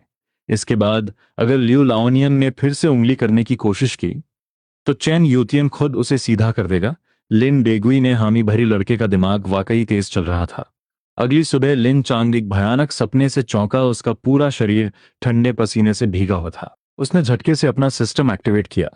चियानियन इन्फो सिस्टम लेवल 1। आज की रिपोर्ट अपडेट हो चुकी है। पहली रेड अलर्ट वार्निंग, आज दोपहर 11:42 पर शाओ जुन पानी में नहीं जाएगा, लेकिन उसका दोस्त शाओ ले, जो ट्रांसपोर्ट टीम कैप्टन का बेटा है, ल्यूहे रिवर में डूबने वाला है क्रैम्प की वजह से। अगर उसे रेस्क्यू नहीं किया गया तो उसकी मौत पक्की है। उन खून जैसे लाल शब्दों को देखकर लिन चांगान की आंखें फटी की फटी रह गईं। तो वो लड़का शाओ ले है। 11:42 और अभी सुबह के सिर्फ 6:30 है। पूरे 5 घंटे बाकी है माना कि रिपोर्ट में शाओ जून सेफ है। लेकिन बच्चों का क्या भरोसा? और सबसे बड़ा की पॉइंट, ट्रांसपोर्ट टीम कैप्टन का बेटा, ये कोई मामूली इंफॉर्मेशन नहीं थी। अगर उसने इस बच्चे को बचा लिया तो ट्रांसपोर्ट टीम के साथ सीधा कनेक्शन जुड़ जाएगा। इस जमाने में जहां ट्रांसपोर्ट ही सब कुछ है, ये कनेक्शन शहर में माल सप्लाई करने के लिए ग्रीन सिग्नल बन जाएगा। लिन चांगान तूफान की तरह बिस्तर से उठा। उसकी छोटी बहन नींद में बड़बड़ाई, भाई इतनी सुबह सुबह क्या मिशन है? इमरजेंसी है, दीदी के घर जा रहा हूँ। बिना मुंह धोए आधी ठंडी रोटी मुंह में ठूसकर उसने अपनी खटारा साइकिल निकाली और सीधा निकल पड़ा। पूरी रफ्तार से पेडल मारते हुए वो ल्यूहे टीम के पास पहुंचा। शाओजुन को बिस्तर पर खर्राटे मारते देख उसकी जान में जान आई, लेकिन वो वहां से हिला नहीं। पूरी सुबह दीदी के घर रुका रहा, लकड़ियां काटी, पानी भरा, लेकिन उसकी चील जैसी नजरें दीवार पर टेंगी उस घड़ी पर गड़ी थीं। 10, साढ़े 10, 11, एक एक सेकेंड किसी टॉर्चर की तरह बीत रहा था। दीदी ने तंग आकर पूछा, क्या हुआ तुझे? चैन से बैठा क्यों नहीं जा रहा? लिन चांगान ने बहाना मारा, कुछ नहीं, जरा हवा खाकर आता हूँ। ठीक 11 बजे लिन चांगान घर से निकला और सीधा नदी की तरफ भागा। कड़कड़ाती धूप, रास्ते पर सन्नाटा। नदी पहुंचने से पहले ही बच्चों का शोर सुनाई दिया। एक पेड़ के पीछे छुपकर उसने देखा 5 बच्चे कपड़े उतार रहे थे। उनका नेता और कोई नहीं, शाओले था। और रिपोर्ट के मुताबिक शाओ जुन भी वहीं था, लेकिन वो किनारे पत्थर पे बैठा बस पानी को घूर रहा था। अंदर जाने की हिम्मत नहीं जुटा पा रहा था। शाओले ने हाथ हिलाकर चिल्लाया, शाओ जून आजा, पानी एकदम ठंडा है। शाओ जून ने सिर हिलाया, नहीं, मेरी दीदी कहती है यहाँ भूत है। शाओले ने मजाक उड़ाते हुए कहा, डरपोक, कोई भूत नहीं होता। और उसने पानी में छलांग लगा दी पेड़ के पीछे से। लिन चांगन ने चैन की सांस ली। उसने अपनी घड़ी देखी, 11:40। मौत के दरवाजे पर दस्तक देने में सिर्फ 2 मिनट बाकी थे। लिन चांगान की हथेलियां पसीने से तर थीं। वो अभी बाहर नहीं जा सकता था। अगर वो अभी गया तो ये बच्चे भाग जाएंगे और कल फिर लौट कर आएंगे। और सबसे बड़ी बात, अगर हादसा होने से पहले ही उसने उन्हें भगा दिया तो उसका रेस्क्यू प्लान और वो बड़ा फेवर दोनों मिट्टी में मिल जाएंगे। मैक्सिमम इम्पैक्ट के लिए उसे बिल्कुल आखिरी सेकंड पर एंट्री मारनी होगी। 11:41। शाओले पानी में मजे से गोते लगा था, किनारे वालों को मुंह चढ़ा रहा था। तभी अचानक उसका शरीर बुरी तरह ऐंठ गया, जैसे पानी के अंदर से किसी अनदेखे हाथ ने उसे नीचे खींच लिया हो। क्रैम्प्स। शाओले ने चीखने के लिए मुंह खोला, पर तभी पानी का एक बड़ा घूंट उसके गले में उतर गया। वो पागलों की तरह तड़प रहा था। लेकिन और तेजी से नीचे डूबने लगा। बाकी बच्चे हंस रहे थे। उन्हें लगा वो सांस रोकने का खेल खेल रहा है। सिर्फ किनारे पर बैठे शाओ जून को खतरा महसूस हुआ। शाओले, क्या हुआ तुझे? 11:42 शाओले आखिरी बार पानी की सतह पर दिखा। उसका चेहरा नीला पड़ चुका था, आंखों में मौत का खौफ था। और फिर वो गंदे पानी के अंदर पूरी तरह गायब हो गया। मौत आ चुकी थी। शाओ जून खौफ से चीख पड़ा, बचाओ, वो डूब रहा है। ठीक उसी पल लिन चांग किसी चीते की तरह पेड़ के पीछे से निकला और सीधा पानी में छलांग लगा दी। पानी के अंदर आंखें खोलते ही उसे वो धुंधला सा शरीर गहरी खाई की तरफ गिरता दिखा। सांस रोककर लिन चांगान ने पूरी ताकत से गहराई में गोता लगाया। पानी का प्रेशर उसके कानों को फाड़ रहा था। कीचड़ और घास के बीच वो पागलों की तरह उसे ढूंढने लगा। तभी उसकी उंगलियों से एक कपड़ा टकराया, उसने उसे जकड़ लिया। एक झटके के साथ उसने पूरी ताकत लगाकर उसे ऊपर की तरफ खींचा। लिन चांगन ने एक हाथ से शाओले की गर्दन को कसकर पकड़ा ताकि उसका चेहरा ऊपर रहे और दूसरे हाथ पैरों से पानी चीरते हुए ऊपर आने की कोशिश करने लगा। ये नदी ऊपर से शांत थी, लेकिन अंदर का करंट इतना तेज था जैसे कोई शैतान उन्हें नीचे खींच रहा हो। लिन चांग ने दांत भींचे और अपनी आखिरी एनर्जी लगा दी। उसके पैरों ने जमीन को जोर से धक्का मारा और आखिरकार दोनों के सिर पानी से बाहर आ गए। उसने पागलों की तरह हवा को अंदर खींचा, फेफड़े जल रहे थे, लेकिन रुकने का वक्त नहीं था। वो बेसुध शाओले को किसी बोरी की तरह घसीटते हुए किनारे की तरफ तैरने लगा। किनारे से शाओ जून रोते हुए चिल्लाया, वो आ गए। सहमे हुए बाकी बच्चों की भी जान में जान आई और सबने मिलकर दोनों को पत्थरों वाले किनारे पर खींच लिया। लिन चांगन धड़ाम से जमीन पर गिर पड़ा। बुरी तरह हाँफ रहा था, सीना जैसे फटने वाला था, लेकिन वो रुक नहीं सकता था। वो रेंगते हुए शाओले के पास पहुंचा। उसका चेहरा थपथपाया, होश में आ कोई रिएक्शन नहीं। बच्चे की आंखें बंद थीं और पेट पानी से फूल चुका था। सबसे खौफनाक बात, लिन चांगन ने उसकी सांसें चेक की। सांसें रुक चुकी थीं, हार्ट बीट का कोई नामो निशान नहीं था। पास खड़ा जांग गौदन ये देखकर जमीन पर गिर पड़ा और दहाड़े मारकर रोने लगा। वो मर गया, वो डूबकर मर गया। चारों तरफ कोहराम मच गया, सब रोने लगे। लिन चांगान जोर से दहाड़ा, चुप रहो। सब उसका दिमाग तेजी से प्रोसेस कर रहा था। तभी शोर सुनकर मक्के के खेत से कुछ गांव वाले भागते हुए आ गए। सबसे आगे गांव का सिक्योरिटी हेड ओल्ड लियो था। उसने पास आकर देखा और चिल्लाया, अरे ये तो कैप्टन जाओ का बेटा है, ये तो डूबकर मर गया। लिन चांगान ने कड़क आवाज में कहा, अभी मरा नहीं है, रेस्क्यू पॉसिबल है। बिना कुछ और समझाए उसने तुरंत शाओले को सीधा लिटाया, उसकी शर्ट के बटन खोले और उसके मुंह से कीचड़ और घास साफ करने लगा। ओल्ड ल्यू बौखला गया, अपनी कुदाल फेंक कर आगे बढ़ा। अरे बेवकूफ लड़के, तू क्या कर रहा है? सांस रुक गई है उसकी, उसे ऐसे क्यों मुड़ रहा है? जल्दी ऐसे उल्टा करके पीठ पर लाद कर भागते हैं, पानी बाहर निकलेगा तो शायद बच जाए। गांव का सबसे घटिया देसी नुस्खा था ऑक्सबैक वाटर, जिसमें डूबने वाले को बैल या इंसान की पीठ पर उल्टा लटकाकर दौड़ाते हैं। लेकिन कार्डियक अरेस्ट की सिचुएशन में यह तरीका सीधा मौत का फरमान था। उल्टा लटकाने से पानी नहीं निकलता, बल्कि चेस्ट पर प्रेशर पड़ता है जो बची खुची हार्टबीट को भी रोक देता है। लिन चांगन ने एक झटके में ओल्ड लियो को पीछे धकेल दिया। नहीं, इसे उल्टा नहीं करना, इसका दिल धड़कना बंद हो चुका है। मुझे सीपीआर देना होगा, उल्टा किया तो सच में मर जाएगा। पीछे धकेले जाने पर ओल्ड लियो गुस्से से आग बबूला हो गया। तुझे क्या पता है बे, मैं बुजुर्ग हूं, मैंने तुझसे ज्यादा दुनिया देखी है जो कह रहा हूं। वो कर इसे पीठ पर उठा। आसपास जमा हुए गांव वाले भी भड़क गए। लिन, लाओसान, ज्यादा होशियार मत बन, ओल्ड लियू जो कह रहे हैं वो कर, वरना बच्चा सच में नहीं बचेगा। कुछ लोग तो बच्चे को छीनने के लिए आगे बढ़ने लगे। लिन चांगन किसी खूंखार भेड़िए की तरह झटके से खड़ा हुआ। उसकी आंखों में ऐसा खौफनाक गुस्सा था कि सब सहम गए। वो दहाड़ा, अगर किसी ने उसे हाथ भी लगाया तो मैं उसकी जान ले लूंगा। उसकी उस भयानक आवाज के बाद किसी के आगे बढ़ने की हिम्मत नहीं हुई। लिन चांगन वापस घुटनों के बल बैठा। उसने अपने दोनों हाथों को क्रॉस किया और बच्चे की चेस्ट के बिल्कुल सेंटर में रखा। अपनी बाहों को सीधा रखकर उसने अपनी पूरी अपर बॉडी की ताकत से एक परफेक्ट रिदम में कंप्रेशंस देना शुरू किया। हर एक पुश के साथ वो मन में काउंट कर रहा था, पूरी पावर के साथ छाती को दबाते हुए। गांव वाले फटी आंखों से ये सब देख रहे थे। फुसफुसाहटें शुरू हो गईं। ये क्या कर रहा है भाई? ये तो मरे हुए इंसान की छाती कुचल रहा है। कोई बोला, क्या इससे कोई बच सकता है?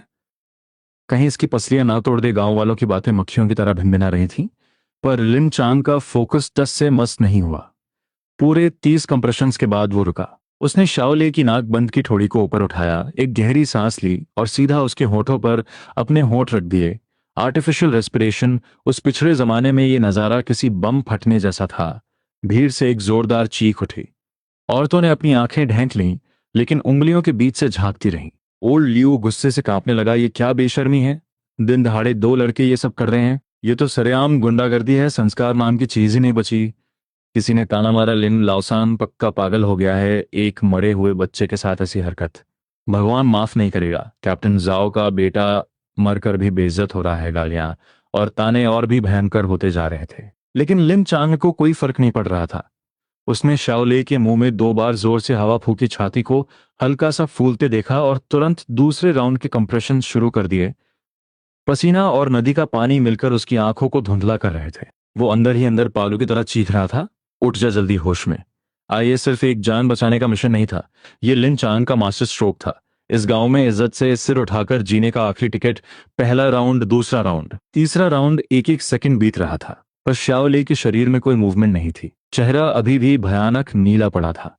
लिन चांग के हाथों की एनर्जी खत्म हो रही थी, दर्द से हाथ उठ नहीं रहे थे। एक खौफनाक हार का एहसास उसे घेरने लगा। ओल्ड ल्यू से और नहीं देखा गया, वो फिर से खींचतान करने आगे बढ़ा। छोड़ दे उसे, वो मर चुका है, कम से कम मरने वाले की इज्जत तो कर। लिन चांगन ने पूरी ताकत से दहाड़ मारी।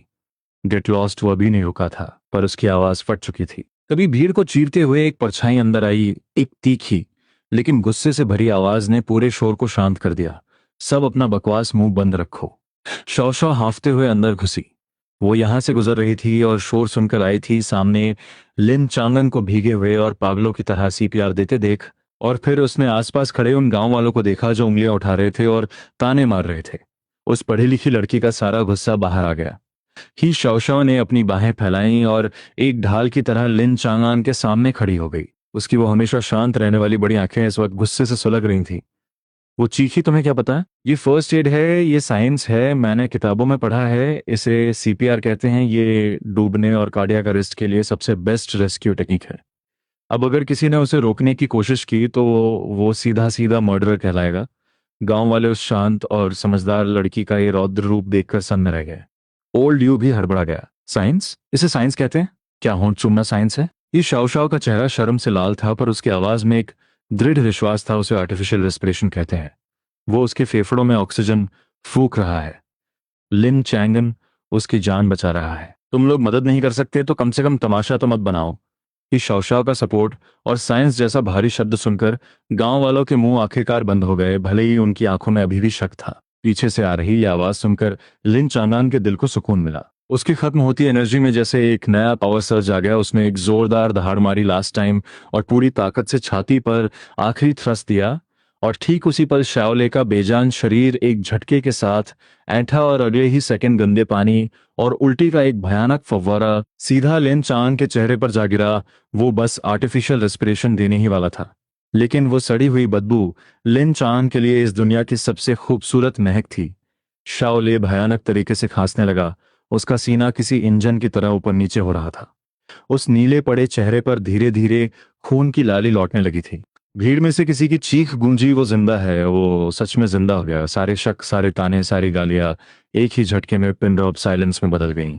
ओल्ड ल्यू का मुंह खुला का खुला रह गया। उसके हाथ से चिलम कब नीचे गिर गई उसे पता भी नहीं चला। चमत्कार, ये तो जादू है। जो औरतें कुछ देर पहले लिन चांगान को गुंडा बोल रही थीं, वो अब फटी आंखों से उसे ऐसे देख रही थीं जैसे कोई फरिश्ता जमीन पर उतर आया हो। मतलब मुंह से सांस देना सच में जान बचा सकता है। लिन चांग धड़ाम से जमीन पर बैठ गया। उसकी पूरी बॉडी की एनर्जी खत्म हो चुकी थी। एक उंगली हिलाने की भी हिम्मत नहीं थी। उसने अपने चेहरे से वो उल्टी साफ की और रोते हुए शाओले को देखकर एक हल्की सी मुस्कान दी। इस लड़के का लक बहुत स्ट्रांग है। फिर शाओ तुरंत नीचे बैठी और अपना रुमाल निकालकर लिन चांगन का चेहरा साफ करने लगी। उसकी आंखें लाल थीं। तुम ठीक तो हो? लिन चांगन ने कहा, मैं ठीक हूं, बस एनर्जी डाउन हो गई है। उसके इतने करीब उस खूबसूरत चेहरे को देखकर और उसकी वो भीनी भीनी खुशबू महसूस करके लिन चांगन का मूड एकदम फ्रेश हो गया। उसने मुस्कुराते हुए कहा, देखा, मैं एक बार फिर हीरो बन गया। कि शाओ रोते हुए हंस पड़ी और उसे घूरते हुए बोली, इस हालत में भी मजाक सूझ रहा? तभी शाओ जुन भागता हुआ आया और लिन चांग के पैरों से लिपटकर फूट फूट कर रोने लगा। अंकल, आप बहुत औसम हो। मुझे भी ये मुंह से जान बचाने वाली स्किल सीखनी है। लिन चंगान ने हंसते हुए उसे दूर किया। चल भाग यहां से, तू अभी बहुत छोटा है ये सब सीखने के लिए। और फिर वो लड़खड़ाते हुए खड़ा हुआ। सबकी नजरें उस पर टिकी थीं, लेकिन इस बार उन नजरों का मतलब पूरी तरह बदल चुका था। अब कोई उसे किसी आवारा की तरह नहीं देख रहा था, कोई उसका मजाक नहीं उड़ा रहा था। अब उन आंखों में सिर्फ प्योर रिस्पेक्ट और खौफ था। इस पिछड़े हुए छोटे से गांव में मरे हुए इंसान को जिंदा कर देना किसी सुप्रीम पावर से कम नहीं था। वो अब उनके लिए कोई भगवान बन चुका था। ओल्ड ल्यू ने झेपते हुए अपनी चिलम उठाई और बेहद इज्जत के साथ बोला, लिन चांगन, जल्दी घर जाकर कपड़े बदल ले वरना ठंड लग जाएगी। बाकी गांव वाले भी पीछे पीछे सुर मिलाने लगे, तूने तो कमाल कर दिया। लिन फैमिली का तो नाम रोशन हो गया। इन दोगले लोगों की तारीफें सुनकर लिन चांगन ने बस हल्का सा सिर हिला दिया। उसे पता था आज से किंगशान विलेज में उसका नया चैप्टर शुरू हो चुका है, लेकिन वो वहां से जाने की जल्दी में नहीं था। उसने होश में आए सदमे में बैठे शोले की तरफ देखा, नीचे झुका और उसके गाल थपथपाए। लड़के, इस चेहरे को याद रखना, तेरी ये जान तेरे अंकल लिन की दी हुई है। घर जाकर अपने पापा को बताना कि तुझे बचाने वाले का नाम लिन चांगान है। भूलना मत। ये मास्टर स्ट्रोक खेलने के बाद लिन चांगान सीधा खड़ा हुआ, ख शाओ शाओ को हाथ हिलाकर बाय बोला, मैं चला, घर जाकर खाना खाना है। उसने अपनी खटारा साइकिल उठाई और उन बच्चों की हीरो वर्शिप वाली नजरों और गांव वालों के हैरान चेहरों के बीच लंगड़ाते हुए अपने घर की तरफ निकल पड़ा। उसकी हालत भले ही खस्ता थी, लेकिन उस पल उसका रुतबा किसी बॉस से कम नहीं लग रहा था। जब लिन चान अपने भारी पैरों को घसीटते हुए घर पहुंचा, तब तक सूरज ढल चुका था। आंगन में घुसते ही जो गुहिया घबरा गई, हाथ का काम छोड़कर भागी, सान ये क्या हालत बना रखी है, नदी में गिर गया था क्या? घर के अंदर से लिन डेगी और छोटी बहन भी दौड़कर बाहर आए। लिन डेगुई का चेहरा सफेद पड़ गया था। क्या उस कमीने ल्यू लॉनियन ने गुंडे भेजकर तुझे पिटवाया है? लिन चांगन धड़ाम से पत्थर की चक्की पर बैठ गया, हाँफते हुए बोला, रिलैक्स, डरो मत, किसी ने पंगा ही ना है। मैं बस एक रेस्क्यू मिशन पर था। तीनों एक दूसरे का मुंह देखने लगे। लिन चांगन ने शॉर्टकट में पूरी कहानी सुना दी, बस अपना सीक्रेट ट्रैकिंग प्लान छुपा लिया। जो गुइहुआ ने हाथ जोड़कर आसमान की तरफ देखा, है भगवान, तूने तो यमराज के हाथ से जान छीन ली। लिन डेगी अपने बेटे को एक अलग ही नजर से देख रहा था। उनका वो आवारा लड़का आज। उधर किंगशान विलेज के बड़े पेड़ के नीचे एक अलग ही ड्रामा चल रहा था। गांव में कोई बात छुपती नहीं है। लिन चांग के रेस्क्यू की खबर जब यहां पहुंची तो उसका वर्जन ही बदल गया था। ल्यू लाओनियन कोने में बैठा चिलम फूंक रहा था। उसकी बाँछें खिली हुई थी।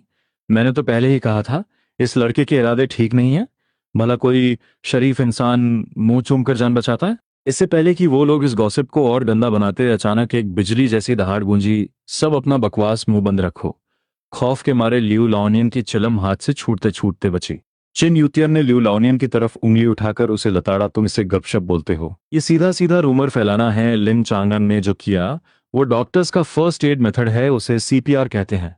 ये साइंस है, ये उसकी स्किल है। जांग दपाओ ने पीछे से आग में घी डाला और ये ल्यू लाओनियन सुबह इसे ब्लैक मार्केट का इल्जाम लगा रहा था। अब इसे गुंडा साबित करने पर तुला है। ल्यू लाओनियन के पैर कांपने लगे, वो हकलाने लगा। चेन यूतिया ने अपना फाइनल ऑर्डर सुना दिया, कान खोलकर सुन लो सब, लिन चांगन हमारे चिंशन विलेज का हीरो है। अगर आज के बाद किसी ने उसके खिलाफ बकवास की तो उसके रैशन पॉइंट्स काट लिए जाएंगे। पलक झपकते ही पूरी भीड़ गायब हो गई। लिन चांगन के सिर से न सिर्फ वो गुंडे वाला टैग हट चुका था, बल्कि अब उस पर साइंस का एक सुनहरा ताज सज चुका था। लिन फैमिली के आंगन में लिन चांगन अभी अभी कपड़े बदलकर अदरक का काढ़ा पी रहा था। छोटी बहन लिन शाओयू ने बड़ी क्यूरियोसिटी से पूछा, भैया, क्या सच में आपने उस बच्चे को होठों से चूमा था? लिन चांगन के मुंह से काढ़ा बाहर आते आते बचा, अरे जा यहां से, उसे आर्टिफिशियल रेस्पिरेशन कहते हैं। तभी बाहर से एक भारी इंजन की दहाड़ सुनाई दी। खिड़कियों के कांच कांपने लगे और फिर एक जोरदार ब्रेक की आवाज। लिन डेगोई डर के मारे उछल पड़ा, भूकंप आ गया क्या? पूरा परिवार भागकर बाहर निकला। उन्होंने देखा उनके टूटे फूटे दरवाजे के ठीक बाहर एक चमचमाता हुआ डार्क ग्रीन जीफैंग ट्रक खड़ा था, जिसने पूरे गांव के रास्ते को ब्लॉक कर रखा था। ये कहते ही वो झुककर नमन करने लगा, पर लिन चांगन ने उसे रोक लिया। जाओ देबाओ ने पीछे मुड़कर आवाज दी, भाई सामान अंदर लाओ। कोपायलट सीट से एक लड़का बड़ा सा कार्टन लेकर उतरा। जाओ देबाओ ने मेज पर रखे सामान की तरफ इशारा किया। दजोंगा सिगरेट के 2 कार्टन, मावताई शराब की 2 बोतलें, एक डिब्बा मॉल्टेड मिल्क और ये बिल्कुल नया रेड लैंटर्न रेडियो। आसपास जमा हुए गांव वालों के तो होश उड़ गए। दजोंगा, मावताई, रेडियो, इस पूरे पैकेज का रेट कितना होगा? पीछे छुपा खड़ा ल्यू लॉनियन जलन के मारे दीवार नोच रहा था। लिन डेगी हड़बड़ा गया, ये बहुत महंगे तोहफे हैं, हम इन्हें नहीं ले सकते। जाओ देब्याओ कड़क आवाज में बोला, अंकल, अगर आप इसे नहीं लेंगे तो ये मेरी बेइज्जती होगी।